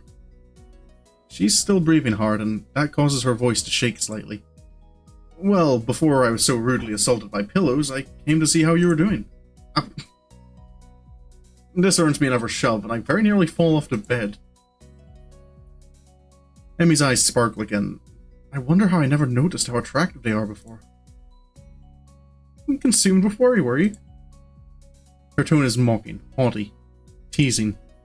She throws her arm across her forehead dramatically, grin still apparent from underneath. Couldn't bear the thought of me laying deathly ill. As we both recover from our brief wrestling match, Emmy appears to fall back on teasing me. Well, I wouldn't say consumed with worry, but after you didn't show up this morning like a total wuss. Emmy pouts, crossing her arms petulantly and sticking her lower lip out. It's not my fault. Nurse wouldn't allow it. Sure he wouldn't. I completely believe you. Emmy sticks her tongue out again. You're such a jerk, Hisao. So, how was your day then, eh? Did you enjoy slacking off? Not really. The phone woke me up pretty early on. The phone? Yeah, captain of the team called to make sure I was doing okay. Also to let me know it was okay to skip practice. Good. At least she wasn't alone all day. Someone checked up on her. I'm probably sure Rin did as well at some point, right? At least in the morning. Although I can't help but think that it should have been me. Oh, that's good. He really keeps an eye on you, huh? Emmy shrugs. It's his job. Part of being the captain means you know where your team members are when they're not in school. Still, I guess it was nice of him to call, huh? Yep, sure was. Emmy yawns and shimmies down into a more comfortable position. So, how was your day? Kind of uneventful, you know? I went ahead and ran by myself and talked with the nurse about how you were doing. I meander through the day's events, none of which are particularly engrossing. That's when I'm distracted by an arm finding its way across my waist. It seems that Emmy fell asleep while I was talking, so I draw her blanket to covers. She's rolled over onto her side. Now one leg is thrown over my legs, effectively trapping me. Hey. It seems a shame to wake her, but I have things to do. I gently shake her, but in response she only tightens her arms grip on me and sighs a little. My resistance to this position crumbles rather quickly. The feeling of her body breathing steadily is both calming and incredibly stimulating at the same time. My breathing cannot decide if it wants to relax or speed up. Relaxation wins, and I find myself putting an arm around Emmy. I think I'm in love. I'm sorry, part of me was expecting Rin to show up there. Because isn't she like right next door? The words slip out and hang in the air unnoticed. At least, I hope they've gone unnoticed. Emmy whimpers weakly through her dream, and her grip suddenly tightens again. For the first time since I've known her, I see tears running down Emmy's face. It feels like my heart is about to break. That's not great. After the sex... Wait, there's a what? This is suitable to stream, right?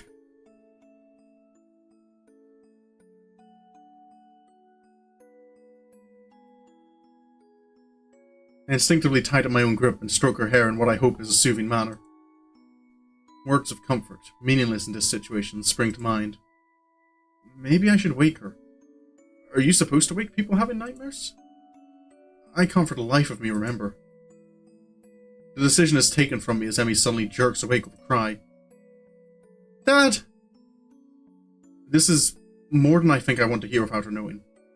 I quickly sit upright and gently shake her shoulder to stir her. Hey, you okay? What a silly question. What? Hisa? She shakes her head as if to clear it and quickly wipes her eyes. You had a nightmare, I think.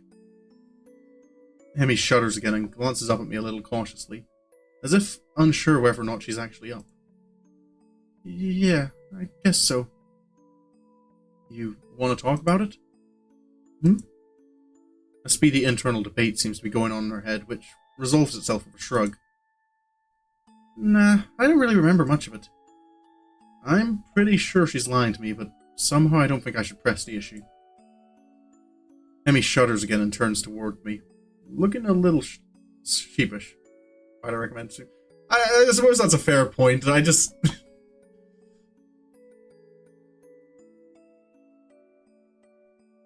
The Steam version is censored. Oh, okay. Okay, of course, yeah.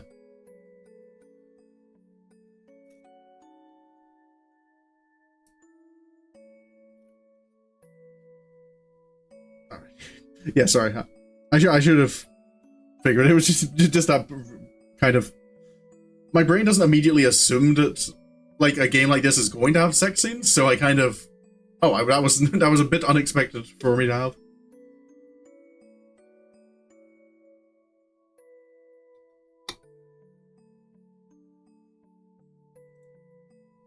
Sorry for falling asleep on you like that.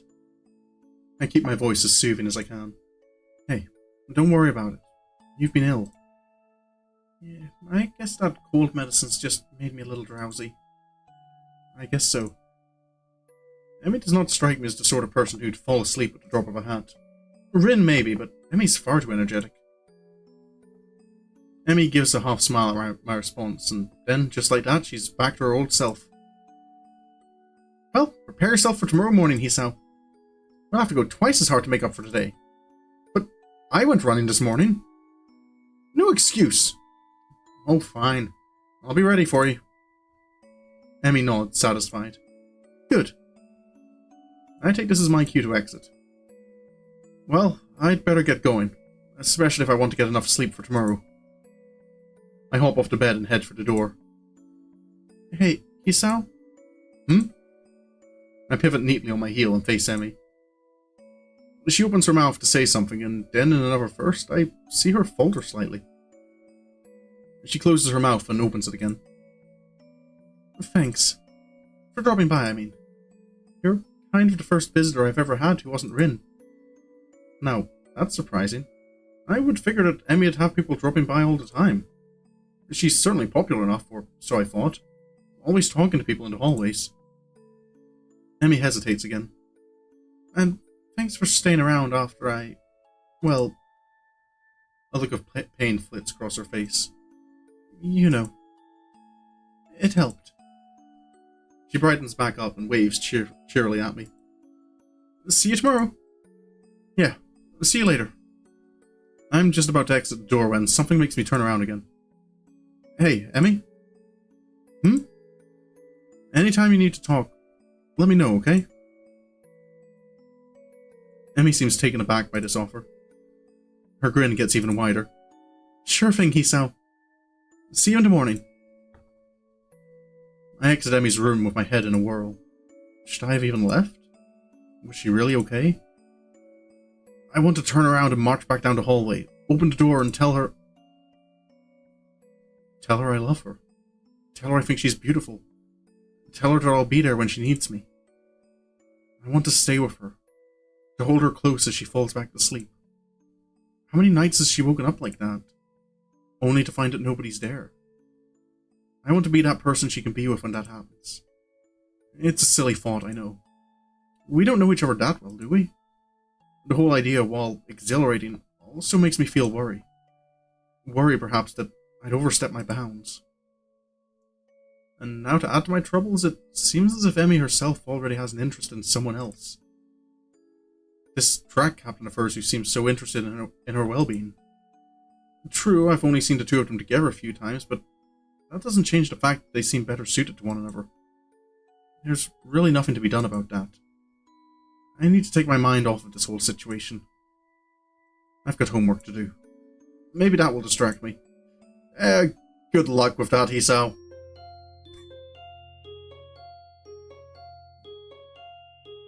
And time goes on.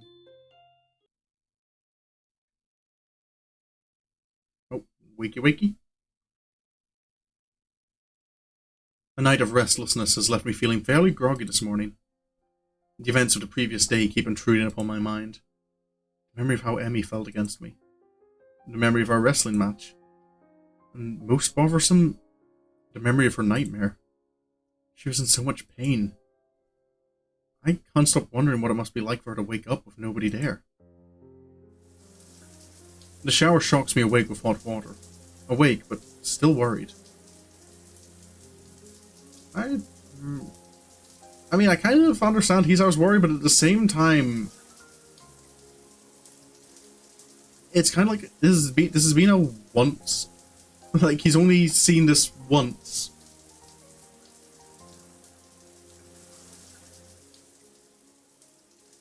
What will happen today? Will things just go back to normal? End of the episode, back to the status quo? There was a connection yesterday. Something that nearly pushed us past the boundaries of normal friendship. Would that have been so bad? My mind goes back to the look in Emmy's eyes after our pillow fight. It almost seemed like she was daring me to go on. Almost. But I can't know for sure. Anyway, the track captain's probably first in her affections. But even as I say that, my mind is already snorting derisively. I'm just looking for an excuse, a reason for everything to go wrong. A reason to not try. It's not as if I've even seen the two of them together outside of track practice. And clearly he's never visited. Emmy said as much herself. If they were close, surely he'd visit. I'm such a wuss. I ought to just go for it anyway, damn the consequences. That's what Emmy would do, I think. Hell, I know that's what she'd do. Which is partially why I'm convinced there's no interest on her end. She hasn't acted either. Maybe because of this track captain. It's possible she's got a bit of an unrequited crush thing going on. Who would be able to clarify their relationship? It sure as hell can't be Emmy. She'd probably just laugh and ask why I wanted to know. I'm not ready to answer that yet. Rin would probably just give me some cryptic answer or something. And then with my luck, she'd just ask Emmy, who would ask me why I wanted to know, and I've already covered that problem. I wonder... Could I get away with asking the nurse? He seems pretty protective of Emmy. I'm sure he'd know if something was up. And he owes me for not letting Emmy know he forgot to tell me about her being ill, so he'll keep quiet. What if he asks me why I want to know, though? I can shake him off. Just say I'm curious as a friend. He'll buy that, won't? No, no, he won't buy that. Of course. That's settled in.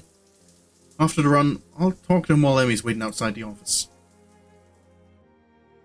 With Emmy right outside? Okay.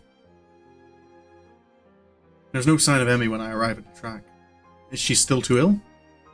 I decide to give her 10 minutes. I'm a little early and she was ill yesterday, so if she takes a while to show up, it shouldn't be surprising. Still, I'd hate to just waste my time, so I occupy myself by stretching and pacing back and forth anxiously. What if I went too far yesterday? What if she doesn't come because she's embarrassed? What if... You're early again, Hisao. I'm impressed. Just like that, I feel some of the tension leaving my body. Emmy seems to be bright and cheerful as usual, with no sign that she was even ill the other day, much less had a less than restful sleep. Still, I have to ask. Sleep well last night? It's just a throwaway question. Small talk. The sort of thing people ask someone they bump into in a cafe while getting their morning coffee. But not for us. At least not for me. I don't know if Emmy realizes that I'm actually concerned about how well she slept last night. But the question does give her pause. After a short moment of what seems like her genuinely pondering this, she nods. Yep, sure did. Was it because of me? Did I actually help?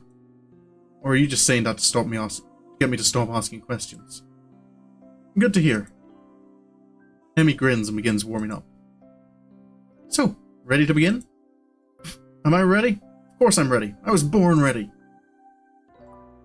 Emmy laughs at my bravado, and we take off running. I keep a steady pace the whole time, breathing steadily. I still feel dead at the end, but at least I don't gasp like a fish out of water now. Emmy is positively beaming after the run today. Nice job, Hisao. You're improving. You'll be half as fast as me. You'll be half as fast as me in no time. This last line is delivered with a teasing grin that I've grown all too used to. Oh, how exciting. Emmy begins to run her sprints while I take the cool-down lap. She's really pushing herself today. Making up for yesterday, I imagine. By the time I'm done with my lap, she's laying across one of the bleachers, looking exhausted. Goodness, not pushing it a little too much today, are you? You did just have a cold, do you recall? Emmy gives an annoyed snort and sits up. I'm just trying to make up for lost time, that's all. I went twice as hard today, you know. A good run always gets the kinks out, you know. There's the mind, too. Oh? Emmy nods vigorously. Yep, it's a great outlet for that sort of thing. She does not explain further, and I don't ask.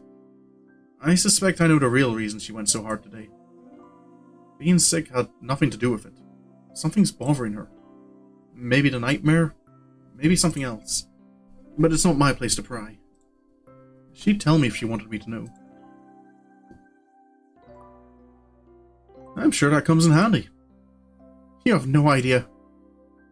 The sincerity in her voice confirms my suspicion. The only problem is, even though I know she'd tell me if she wanted me to know, I still want to know. Something on your mind, then? Emmy doesn't seem surprised by my question. Instead, she shrugs. It's nothing worth getting worried about. She seems as if she's trying to convince herself as much as she's convincing me. I open my mouth to ask if yesterday is responsible for her current state of mind, but think better of it. Too much risk of her taking the question the wrong way. Besides, I'm not even sure myself what to think about yesterday. Excuse me? Really, I can only get about as far as how it felt to have Emmy sleeping next to me before my brain shuts down. Having her before me now, covered in sweat and looking wryly at me, she's making it difficult to think. Yeah, I hear you. We'd better hurry to see the nurse. We're running short on time. Aren't we always? Emmy laughs at this, a dry chuckle that seems most un-Emmy-like. Too true. For a brief moment, she looks old, worn down by some old hurt. but just like yesterday, I can almost see her shouldering the burden and straightening up slightly. And then she's back to being Emmy again. Come on then, Hisao. Race ya! With a sudden smile, she darts off. Hey, no fair! I take off after her, knowing I won't catch her, but not caring. Even if there's no chance of catching her, I'll still run after her. Emmy's waiting for me at the door as I arrive. Well, well, look who's finally shown up. Yeah. Enjoy your victory while you can. Emmy grins as the nurse pokes his head out of the door. Well, there you are. Come on in, Hisao. In what has become a familiar routine by now, he checks my blood pressure and my heart rate. A bit fast today, isn't it? Yeah, I kind of raced Emmy here. The nurse laughs.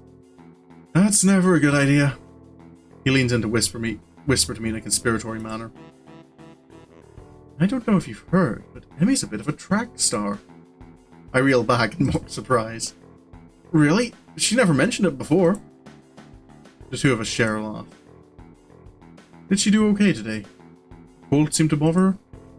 Why don't you ask her? He rolls his eyes in exasperation because she's not going to tell him. Of course I'm going to ask her too, but she'll tell me that she didn't have any problems, regardless of whether or not she did. So I'm asking you because you're her friend, and would probably tell me if she had trouble today. When he puts it that way, it makes a lot more sense. She seemed pretty good today, if a little more tired than usual.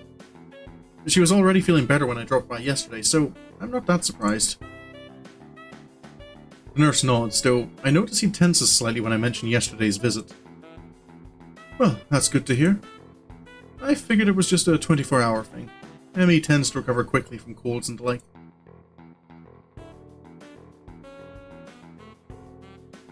Excuse me? Hey, speaking of Emmy, are she and the track captain, well, you know. A look of suspicion crosses his face. Why do you ask? Well, it's just that they seem kind of close, and I was just curious, you know? And I'd never ask her because that would be kind of embarrassing. So far, so good. Now to really sell it. Besides, I think they'd make a cute couple. The nurse laughs. Well, I don't suppose you're the first to think that. But I think I can say with some certainty that the two of them will never do anything like that.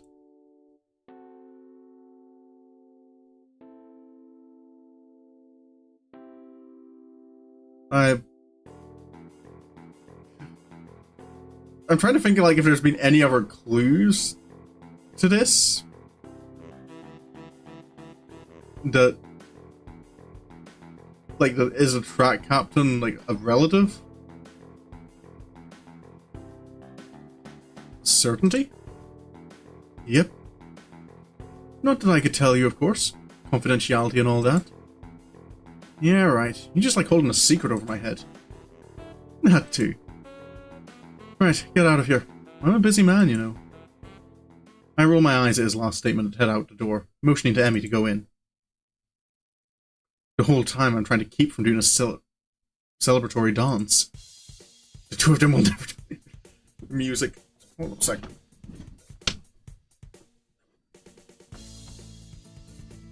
That's precisely the sort of thing I wanted to hear. I'm half tempted to make some sort of a move on Emmy right now, but I think the nurse would probably disapprove. Besides, I still don't know exactly how Emmy feels about me. I mean, it's obvious that she cares about me as a friend, but something more than that? I can't be certain. Even so, I can't help but feel hopeful. I just need to figure out a good time to tell Emmy exactly how I feel. That puzzle should keep me occupied for the rest of the day at least. The rooftop is completely deserted. Normally I could count on Rin to be up here before me, but she's strangely absent. I wonder if she decided to accompany Emmy to the cafeteria for once. That seems pretty unlikely, but it's all I can think of right now. Part of me wants to go look for Rin, but a far larger part of me is too pleased with the way the sun feels on my skin to care. I pick idly at my lunch while I wait for Emmy and Rin to show up. It does not take me long to hear the sounds of someone coming up the stairs. Though, Is this going to end up being Lily and Hanako? I wait until the door begins to open before talking. Took you long enough. Keeping me waiting for you, honestly. The two of you are... well, that's odd. The only person standing in the doorway is Emmy, who looks mildly confused. What do you mean, huh? It's me, you know, Emmy. We run in the mornings. She grins, and I feel my heart jump slightly in my chest at the sight. Yes, I knew that. I'm just confused. Where's Rin? Oh, did Rin get sick? They're normally, like, it's not... If you get sick after, like, being out in the cold, it's not normally a virus. Emmy's grin is replaced by a rather guilty-looking expression. Yeah, about that. I kind of, sort of... gave her my cold. Oh dear. Probably caught it. Yeah, that's what I was thinking, though. But isn't it... yeah.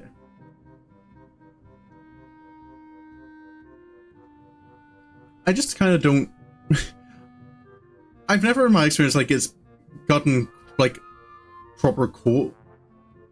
Oh yeah, I'm not saying if she did have a cold, then yeah, I get why it would spread, but I've never quite gotten the getting a cold from just being out in the cold.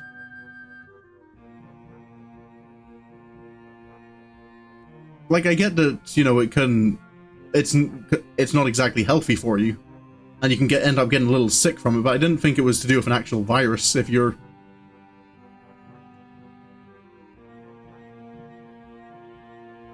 Am I at risk too? It would make sense after all. Emmy and I were in close contact the other day. So, what did she and Rin do that got her ill? Steady on, old lad, don't go down that road. Being cold. I suppose, yeah, that's part of it.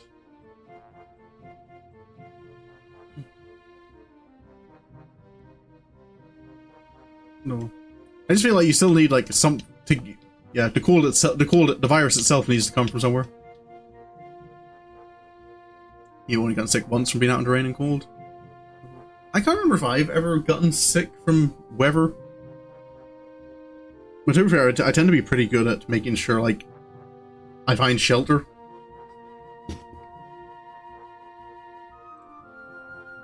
Rin's probably just got a worse immune system than me. Emmy, she seems shocked by my comment, like she hadn't considered that before. I hope not. I'll feel terrible if you get ill because of me, Hisao. Oh man, I think I feel a fever coming on. Emmy looks horrified, and then quickly shifts into a more angry expression. Hisao! You stop getting sick this instant! I won't have it! Impulsively, she seizes me by the collar. Are you listening to me, Hisao's immune system? Get your ass in gear! I give a smart salute. Duly noted, ma'am. Then he steps back and nods, satisfied. Good. You're not allowed to miss any of our morning runs, after all. But you missed a morning run. Emmy crosses her arm and looks at me haughtily. Yes, but that's a special case. It was me and not you. The rules are for me, not for... The rules exist for you, not for me. That's not an explanation at all. Emmy looks flabbergasted. You're kidding, right? That explanation makes perfect sense. Kid, you can't remember how old you were? Probably 8, 10 years old. Yeah. But actually, like, thinking about it, there have been quite a few situations where I have been, like, out in the cold and rain.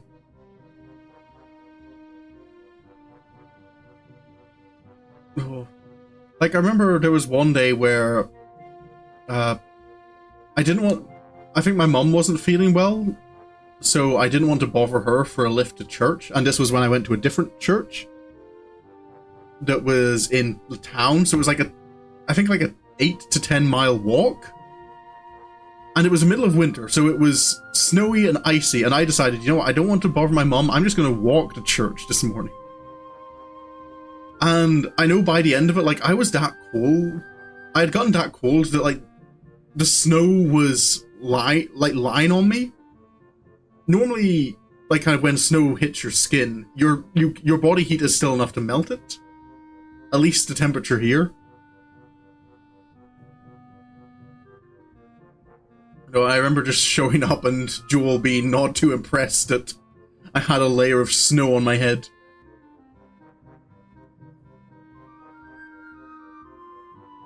Or icy. I was icy that day.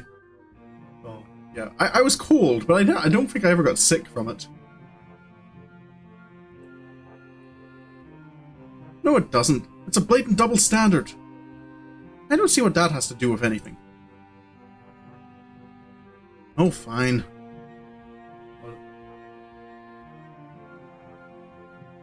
Discovery. Oh. Look at you, my brave little dear. Sacrificing your own warmth for your sister. Just another thing to love about you. Emmy seems pleased by her victory. Anyway, is Rin going to be okay? She's not terribly ill, right? Emmy shakes her head. Nope, she'll be fine. I got her some cold medicine that should help her. Although I probably should have made sure she didn't try to take them all at once. She's done it before, you know. Somehow, I don't find this all that surprising. I doubt Rin is one to pay attention to maximum dosages and such. You should probably check in on her later then, just to make sure. Emmy shrugs. I'll stop by after practice. She'll be fine until then. I nod, figuring that line of conversation is over. The only problem is, I don't know what else to talk about. So, you got any more track meets coming up? This is a terribly roundabout way of trying to see if she's free on the weekend. If she's free, then maybe I can ask her on a date or something. Well, assuming I can get myself to actually form the words. Emmy shakes her head. Not for another couple of weeks, I think. The season's winding down. Oh yeah, I came in right in the middle of things, didn't I? Does that mean exams are coming up soon? I should probably look into that. Or you're just trying to share the jacket with your viewers, because... Yeah, sharing a jacket does feel fairly awkward. Like, unless it's a really oversized jacket. I do have a jacket that is, like, incredibly oversized for me. So, that's one of the ones I can kind of, like, if I sit down, like, knees, you know, like, crouch down with your knees to your chest, I can kind of wrap it over my legs. Have my own little one-person tent. What do you do on weekends if there's not a meet? An eyebrow goes up, and Emmy gets a teasing look on her face. You're awfully inquisitive today, aren't you? I shrug and hope it looks casual. Just making conversation. I don't know what it's like to be a track star, after all. Flattery. She waves a hand idly. I'm not actually that good, you know. You just so happen to see me on a good day is all. You liar. Yeah. But humility is the sign of a good athlete. At least that's what my dad used to say. She shrugs and tries unsuccessfully to hide the rather troubled expression her face has taken on. Hey, what's up? You seem bothered by something. Emmy starts to deny it, then sighs in defeat. I wonder if she's too tired from being sick to get herself to deny it like usual. Or if she actually just trusts me enough at this point to open up. Well, you remember last night? Do I ever? I settled for nodding, however.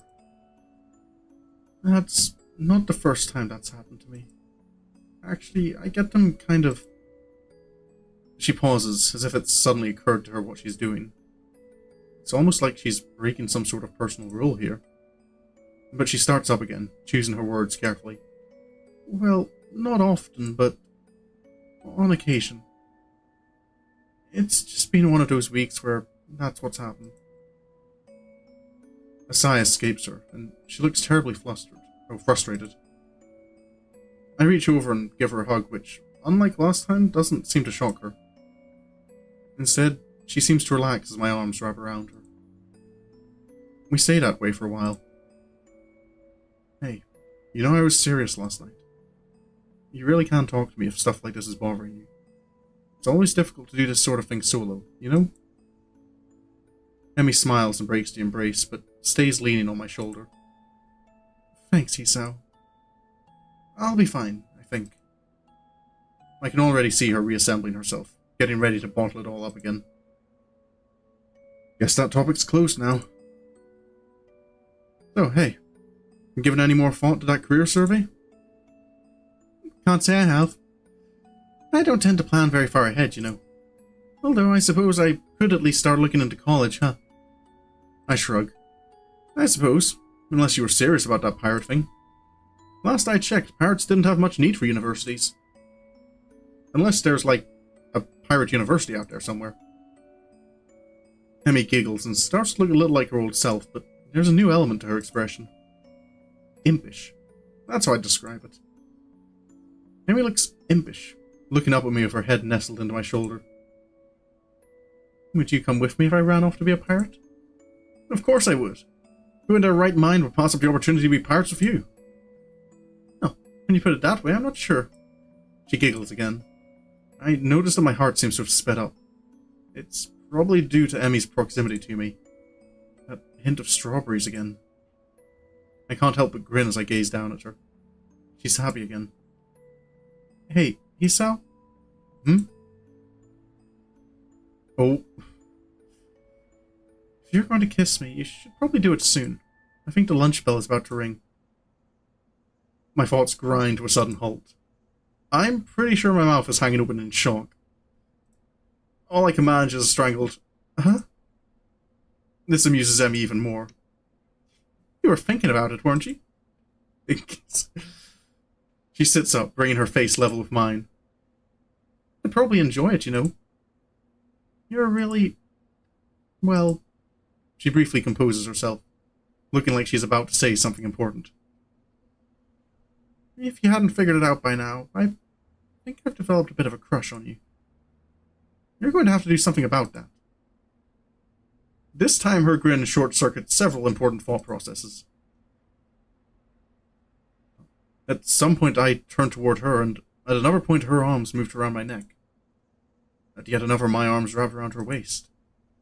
I'll be damned if I could tell precisely when that happened. Because at that moment, there's only a voice in the back of my head yelling at me to kiss her. I look into Emmy's eyes. There it is. The thing I saw yesterday on the bed, it's there again. It suddenly strikes me that she's worried that I'll reject her. What a silly worry for her to have. No.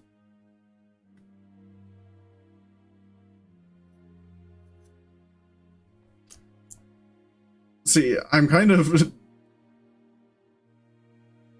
I feel I should be kind of going, oh, but I'm also kind of, the big thought in my head is kind of, your heart's doing okay, right, Hisao?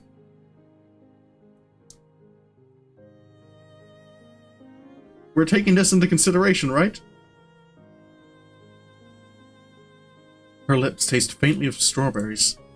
She leans into the kiss, and her arms tighten around the back of my head, making sure that I don't pull away. Not that there was any danger of that. There's a churning feeling in my gut. The world falls away. There's just me, and her, and this bench. My arms tighten, drawing her waist closer, entranced by the feel of her. I inhale her scent, my mind trying desperately to memorize everything about how she tastes, how she smells, how she feels. Oh. The ringing of the bell snaps us both back to reality, and we break the kiss. Emmy's cheeks are slightly flushed, and she seems to be catching her breath. In her defense, so am I. We stand there for a few moments, trying to wrap our heads around what we've just done. Emmy is the first to break the silence. So... want to grab dinner after I'm done with practice? What a coincidence. I was about to ask you the same thing.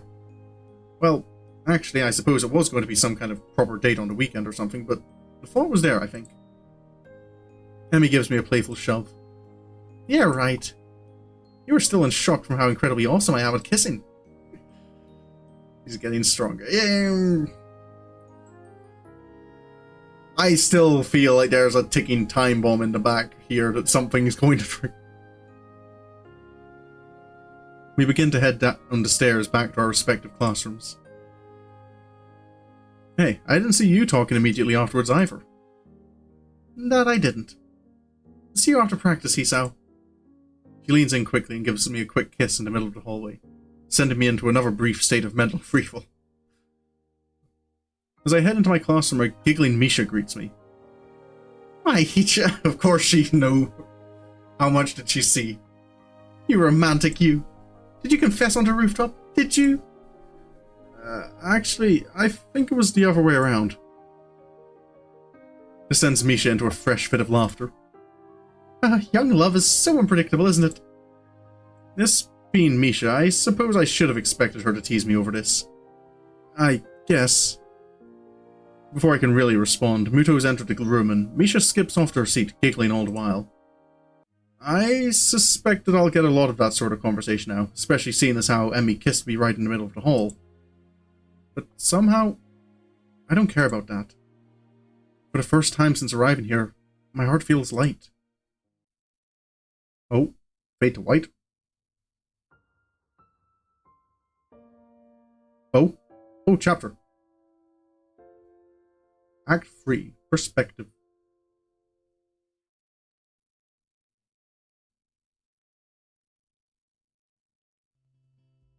My head's in a spin all through Muto's class. I'm going to have dinner. With Emmy. Who wants to be my girlfriend, no less. A date. And then she kissed. Well, no, you kiss first, and then the dinner thing, but... that kiss. I keep going back to it, playing it over in my mind again and again.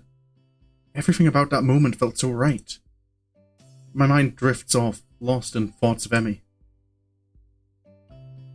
Okay. Hello? Seems like I've drifted a bit too far. What? God, you've contracted some kind of amnesia. Someone get the nurse. The class chuckles at Muto's antics. Sorry, sir. Won't happen again and all that, right? Exactly. Muto brightens considerably. Well, lovely to hear. I'd hate to have my star pupil slacking off after all. I've been doing well, but I hardly qualify as a star pupil, I think. Like, part of me imagines that Shizune's like glaring daggers at me right now, at Hisao. Just kinda, how dare someone else be the star pupil in the class?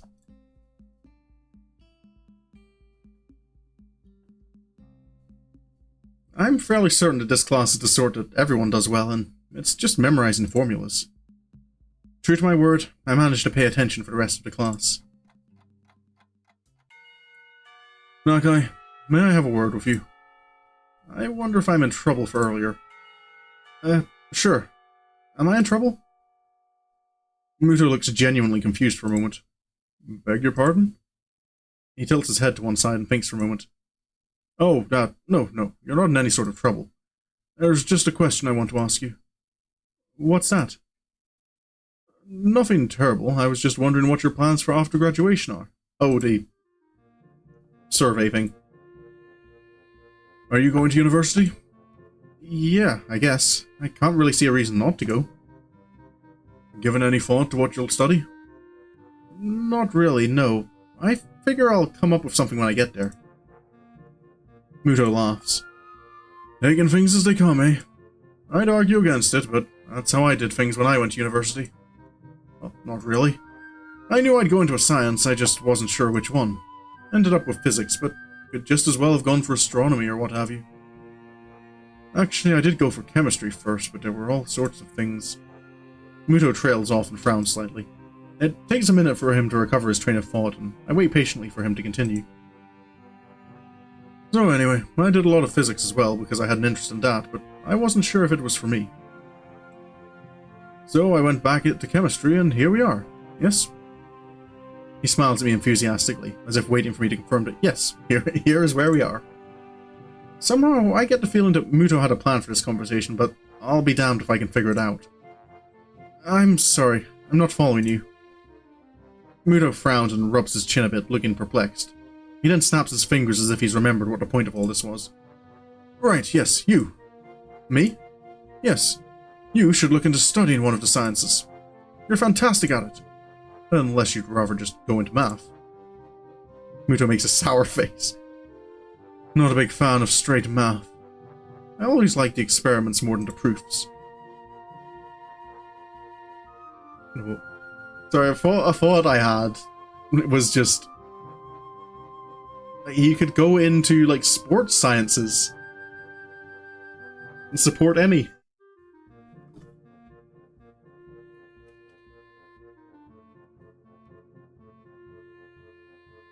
You want that queer?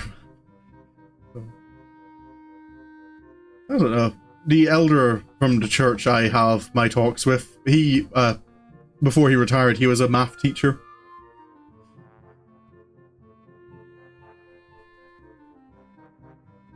No. It's good old math. Math was one of the subjects I did like at school, to be fair. It's nice that math has, like, solid answers. Like, you know, when you have an equation, there's an answer, there's like one answer for it, you just have to work it out. It's not like English, particularly like English literature, where it's kind of, there's so much freedom in the answer that it feels hard to figure out, like, what is the correct answer. Never like, nope. I do have to say, I just enjoy, I enjoy subjects where I know I can find an answer to something.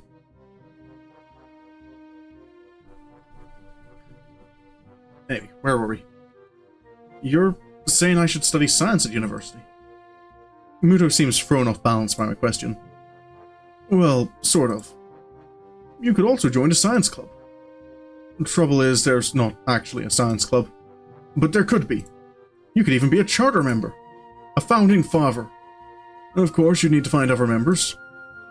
Well, only if you wanted to. We could just start it up with two of us. And,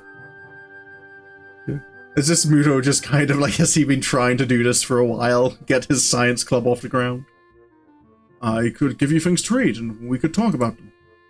And I could help you get ready for university and such as well. Wait. Muto rummages around in his briefcase and tosses me a book. Read that. If it's interesting, then we can talk about it. A brief history of time. I don't know if I actually want to read this, but Muto seems pretty excited about it. What's it about? Time, space, space-time, black holes and such. And it's not that dense, just to see if that sort of thing is interesting for you, you understand? Hang around after class and we can either discuss it, or I can show you how to make explosives in the lab. He waves a hand at my quizzical expression. Joking, sorry. Still, I've kept you here long enough for now. Think about science as a career path, Nakai. I think you'd enjoy it. Okay, I will. Thank you for the book. I think it's a mix of being a guide for Hisao and also he wants to talk to someone about science, yes. He just wants a friend.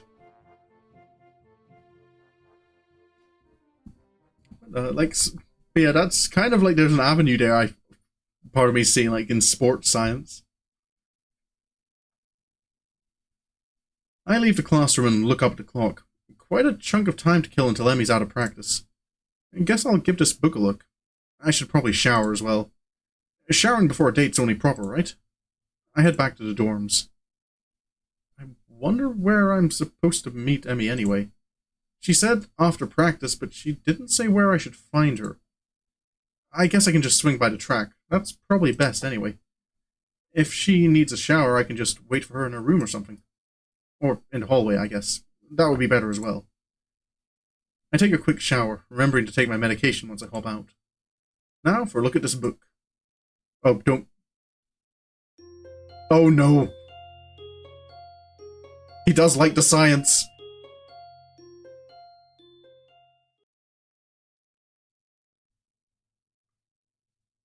I wake with a start. Shit, what time is it? A glance at the clock reveals I've been asleep for nearly an hour. Okay.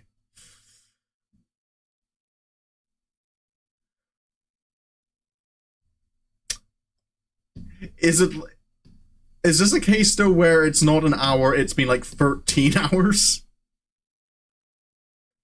So you look at the...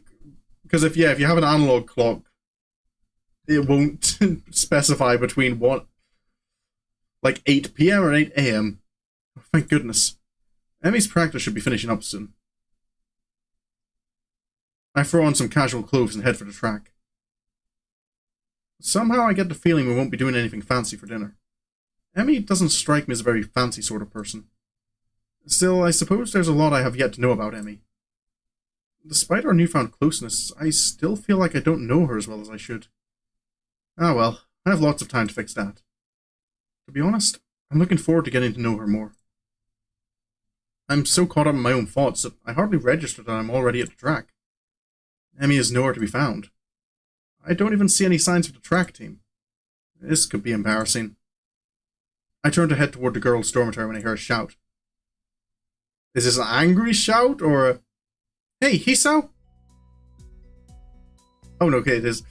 Because it did the little loading screen thing, which genuinely made me feel that... Has he woken up in the morning and just...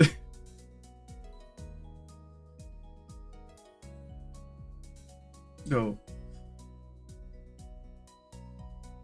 But no, he seemed fine. I turn around to see Emmy making a beeline for me with a gym bag slung over her shoulder. She's changed into some decidedly more casual clothing. He just dozed off. Yeah. It was just that loading screen had me kind of going, peace out. Especially because I know how much it hurts to sleep through a meeting. Yeah. It is.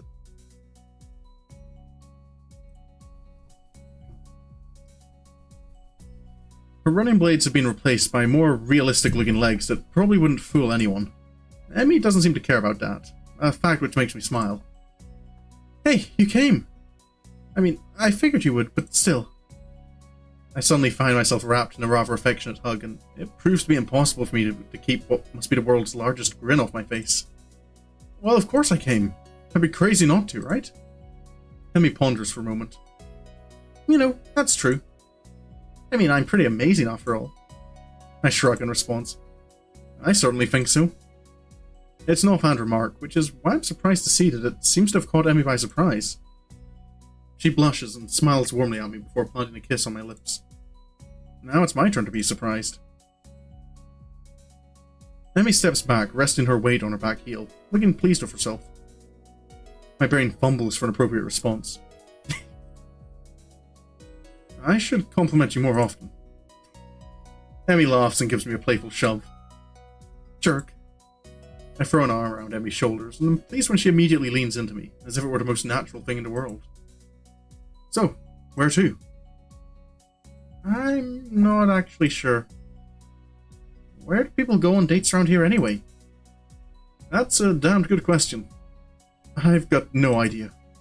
Why don't we just head down to the Aura Mart and grab something portable? Emmy's face brightens at this idea. A picnic! I think you're onto something, Hisao. Emmy snakes her arms around my waist, and we begin to head for the front gate. I'm entirely unsure of what I'm meant to do in this situation, but at least Emmy seems to be equally clueless. Despite the relaxing feeling of being with Emmy, I still can't help feeling a little tense. What if I do something wrong? I'd hate to make an ass out of myself. The trip to the Aura Mart is accompanied by Emmy's chatter about how practice went. I keep quiet for most part, merely enjoying the warmth of being around Emmy. We get a few odd looks from passers-by, but I don't mind. We wind up buying some bread and instant noodles, realizing too late that we cannot actually cook the ladder in the park. Oh boy. Oh well, I'll make it for lunch or something. That'll work. The park is located after a brief loss of direction that I blame entirely on Emmy. She, of course, blames me. We find a spot beneath a tree and sit down. I lean back against the trunk, and Emmy sits across from me. I guess we should have brought a blanket or something to sit on, huh? Emmy shrugs. I don't mind. Neither do I. Emmy tosses me a package of bread and we dig in. Curry bread. Interesting. I guess I wasn't really paying attention to what I grabbed in the store. Hey, Hisao, you look like your bread's a little spicy. I shake my head, trying in vain to keep an image of manliness. Nah, it's hardly spicy at all. I see, I see. That must be why your face has gotten so red. Yes, exactly. The lack of spice has gotten my blood up. Because of the disappointment. Emmy laughs and swallows the last of her bread. Well, if you can't handle it, I'll be glad to take it off your hands. This is... I've never actually had curry bread while I was in Japan, but I've had plenty of Japanese curry, and it's not all that spicy.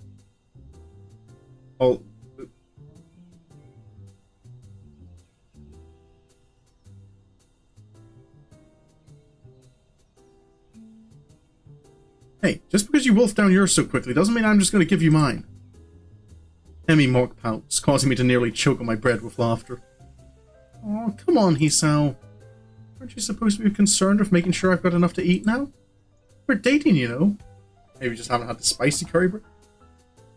No, well, yeah, that's what I'm saying. I haven't had any curry bread, but I've had plenty of like Japanese curry, and I've never found it to be particularly like not hot spicy. It's been plenty like flavorful, like the flavor spicy. No. Emmy looks troubled all of a sudden. I can't say I feel any different. What do you mean by that? What makes this a date? It's just what we would have done anyway, really. This should feel different because before when we had lunch we were friends, and now we're a level above friends. You sound like Rin. Laughter escapes and Emmy grins. Well, she might have put the thought into my mind. We've talked about this sort of thing before. Really? About me? Not really, just stuff, really. Rin thinks that the change of label from friend to girlfriend seems arbitrary most of the time. Like there's no difference between the two. I can think of at least one, you know. You don't tend to kiss your friends quite as much. For the second time today, Emmy blushes slightly and giggles. I suppose you're right. No, to be fair, I feel there is a part of that like should be the case. I don't feel too much needs to change when you go from a friendship to a romantic relationship. Because it's not like the friendship you had before wasn't still important in its own right. It's just better to... You're just adding something onto that, not replacing it. Exactly. I'm always right about things like this. Emmy rolls her eyes and chuckles. Guess you're pretty smart, huh? I nod in agreement. Yep. Even Muto thinks so. He thinks I should go into some scientific study after graduation. Oh, hello, Celestial. It's been a wee while. How are you doing? Emmy raises an eyebrow. Oh, really? Yeah, I'm thinking I actually might do just that. Really, the more I consider the idea, the more it appeals to me. I make a mental note to look into it a little more closely. So, what are you thinking of doing after graduation? Still planning on running? Emmy shrugs, seeming almost a bit hesitant. I dunno. If I'm good enough and I can find a team, I guess. You mean you aren't sure? I haven't really thought about it, to be honest. I have been doing pretty good. Life has been treating me well the last few months. Speaking from experience, I've always said that, friend. I think I can speak from experience. I happen to have a very, very, very good friend who now happens to be a very, very, very good girlfriend. A few minutes because you're getting ready to go out. Oh, no, well, I'm glad you chose to stop by, Celestial. Always nice to see you. You probably should, you know. Graduation isn't that far off. Emmy fidgets a little nervously. Yeah, well, it's far enough, right? Besides, I've got other things to think about. There's a mischievous flash behind Emmy's eyes, and I suddenly find myself gloriously pinned against a tree. Like making sure this is a real date, right?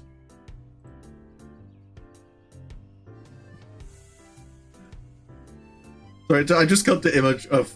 I remember seeing a picture, like a meme of...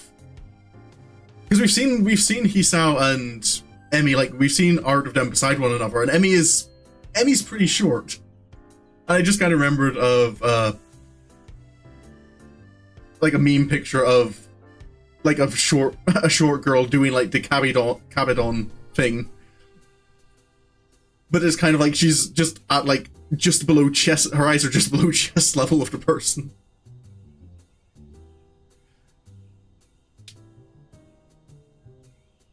I mean, if we don't kiss, then it's not a date at all, right? I suppose... Strawberries and curry. Not the best combination, but I don't think I mind. Emmy sits back on my legs and grins again. There. Science would approve, right? I have the oddest mental image of Muto nodding seriously and making a mark on some checklist. She tried to help me. Oh, you'll get your chance in a couple of months, my dear. I can't help laughing at the idea. Well, I'll admit, this is the first time I've ever witnessed a kiss being met with laughter. Should I feel offended? No. I'm sure science approves. Emmy beams at me, and I find it increasingly difficult to keep my brain functioning properly. Oh, good. It is at this point I noticed that Emmy has stolen the remainder of my curry bread while I was otherwise occupied with images of teachers wielding clipboards. Hey! Emmy tries to look innocent, but considering she's just crammed the last bits of my bread into her mouth, it does not appear to be working. Sorry, couldn't resist. Thief! A shrug from my companion is all I get in response. You used your feminine wiles on me. You're sounding like Kenji there. Hisao, careful. I wasn't that hungry anyway, but I still feel that the point needs to be made. Emmy seems confused by the phrase feminine wiles, but the understanding dawns on her features after a moment's thought. Wasn't anything of the sort. You were laughing. Feminine wiles doesn't involve laughing. I guess I can't argue with this. That doesn't change your thievery. Emmy laughs at my injured tone and gives me a playful shove. Fine, you can have the instant noodles. Are you kidding? That stuff's terrible. Hey, Japanese instant noodles are really nice. If anything, you should definitely eat it as punishment. Another laugh from the girl sitting on my legs, both of which have fallen asleep by now. Oh. I twitch one leg to try waking up, which has the unintended effect of unbalancing Emmy, who falls to the side of a startled eep. Oh, sorry about that. Legs fell asleep on me. Emmy remains on the ground, giggling. Batteries freezing. Good old laptop batteries. I stand up a little shakily, feeling the nerves in my legs begin to return to normal. My eyes wander over the scenery before fixing on the figure of Emmy, who has yet to get up. Her hair is splayed out around her head, her arms are spread, and laughter is bubbling up through her mouth. Everything about Emmy seems condensed into this one image. Her energy, her spirit, her childish giggling. The urge to lay down in the grass arises swiftly from the back of my mind to the forefront of my thoughts. And indeed, I'm convinced I would love nothing more than to do just that. Unfortunately, the sun has set, and it is probably time for us to get back to the dormitories. While Emmy may be happy to stay out here all night, I don't think I have that ability. Besides, homework soon beckons. It wouldn't make sense to start thinking about things like university and then slack off, would it? I extend a hand to Emmy to help her up. We should probably get going. Emmy makes a sour face. You're right. She grabs my proffered hand, and I pull her to her feet and into a hug. This time, I'm the one who kisses her, unable to resist having Emmy against me. Seems a shame to leave, you know? Yeah, it does. But if we don't get back to school soon, we'll probably get into trouble. Emmy pokes me in the ribs playfully. And you need to do your homework, I'm sure. Sadly, you're absolutely right. I throw my arm around her shoulders, and we make the trek back to the school, accompanied by occasional bouts of laughter as our conversation jumps from subject to subject. Everything from running to school to the particular way that one of the cafeteria workers smells. All too soon, we find ourselves outside of the girls' dormitory building. Asking what's this game about? Well, it's not so much a game as it is, it's just a visual novel. And so far, we're a guy who has developed he has a heart problem, arrhythmia. So he gets taken out of school, is in hospital for a few months, and then transferred to like a specialist school for like kids with disabilities. And yep, it's basically a romance novel at this point. There's been a handful of choices you make to determine which girl you end up going out with. And yep, this is still my first route through it, so I'm here with Emmy. Well, I guess I'll be going then. I guess so, huh? Emmy grins at me again with that mischievous look. Are you going to be able to survive without me? I laugh. I'm sure I'll manage. How terrible. Aren't you supposed to say something like, I'll be counting the seconds you're away? Nah, I don't think so. Emmy pulls me down into a quick goodbye kiss and steps back, looking unexpectedly shy. Thanks for dinner. I really had fun. Honestly, I did. So did I. I think we shall have to do it again sometime. Emmy laughs at my deadpan delivery and nods. See you bright and early tomorrow morning, right? You've got to run off that bread after all. Of course, despite the fact that you ate most of it. Yes, despite that. See you later, Hisao.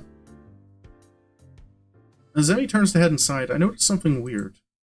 Something so weird, I'm surprised I didn't notice it earlier. She's limping slightly, favoring the left leg. Hey, Emmy? Is your leg okay? Emmy looks confused, or at least fakes confusion. What are you talking about? Your right leg. You're limping. There's the briefest flash of concern on Emmy's face. Either she didn't want me to know, or she didn't think I'd notice, or I prefer to think she just didn't realize it. Oh, that. She shrugs casually. Must have gotten knocked out a little out of alignment during the picnic. No idea what would have caused that, of course. I think back to being pinned under the tree. Ah. You should have told me. We could have stopped and fixed it, you know. Emmy waves a hand airily. It's not that big of a deal. Don't worry about it, okay, Hisao? It's fine. Oh.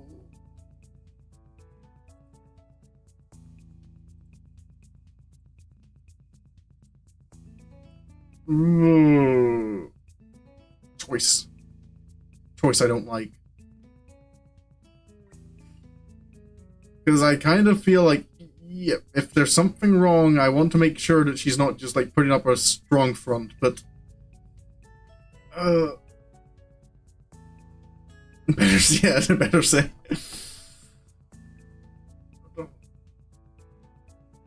But I know sometimes if like people, it's like we're more than friends now. I kind of want Emmy to trust us. But I suppose that part of that is like showing we trust her, that she's telling us the truth.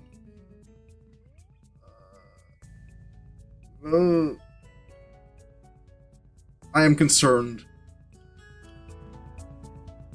Are you absolutely sure? You don't want to go ahead. You don't want to go ahead and adjust it before heading up the stairs? You could get hurt if you don't, right? I said it was fine, Hisao. Seriously, don't worry about it. I've got some experience in these matters, after all. Yeah, I suppose so. Emmy grins reassuringly. Honestly, Hisao, I appreciate the concern, but I really am okay. Now really, I need to get going. Your attempts to keep me around are doomed to fail. Of course. Oop, wrong button. Just prolonging a goodbye, I suppose. Another grin lights up Emmy's face. Good night, Hisao. Good night. As she limps inside, I find myself hoping she's okay, despite her assurances that she's fine. I think I can call this a successful first date. Hell, any date that ends with Emmy pinning me under a tree to kiss me can't be bad, can it? I head back to my room, mentally thank the gods that Kenji doesn't ambush me in the hallway, and get started on my homework. It's so hard to tell if that was the right choice or the wrong choice. Maybe it would be more obvious if I did go with the other one. But no, given that that's the start of a new day, I feel that's a good point to save. Is there a limit to how many save slots I can have, by the way, or can I just infinitely put them down?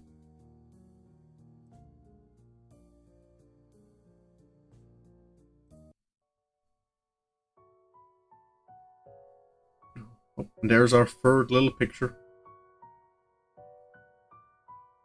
Okay. And I'm getting a little concerned. That choice was kind of like, how? Yeah, should be fine if you get that save. If all your later decisions end up putting you on a bad route, you can at least start. Yeah. It kind of does wonder, like, because again, there very much doesn't seem to be many decisions.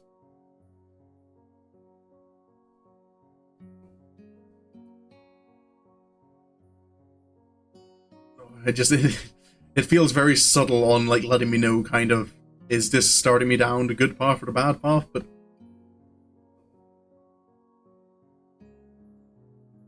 like, we've seen it with, like, from what the nurse has said, like, Emmy does have the personality type where she doesn't like admitting that she's struggling with something. You've noticed Emmy has the most this is what the most decisions looks like? Okay.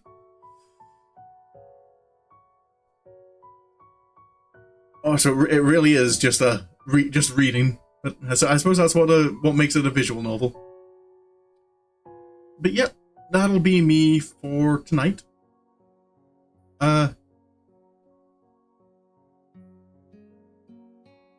So made it into a new chapter, and actually the relationship has begun. I was a little surprised. I kind of was feeling that it would be. I would have thought a novel would have been reading it. I kind of thought that it would be more.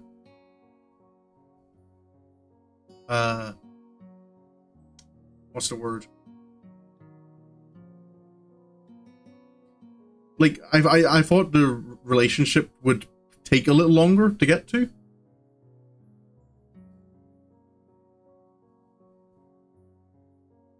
I didn't. Oh.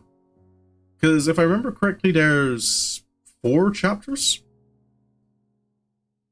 for each character. I know I've seen in the achievements that there's, like, complete Act 4. Or is there a 5th?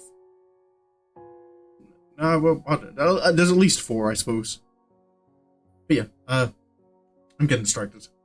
So yeah, there will be a stream tomorrow at the usual time in the afternoon. That'll be some more Monster Hunter Rise. And oh yeah, Friday, if you haven't heard the previous announcements, will be a bit of an earlier stream than usual. It'll be at 6 p.m. GMT. No, BST. It's summertime, not. We have daylight savings. And that'll be back to Final Fantasy.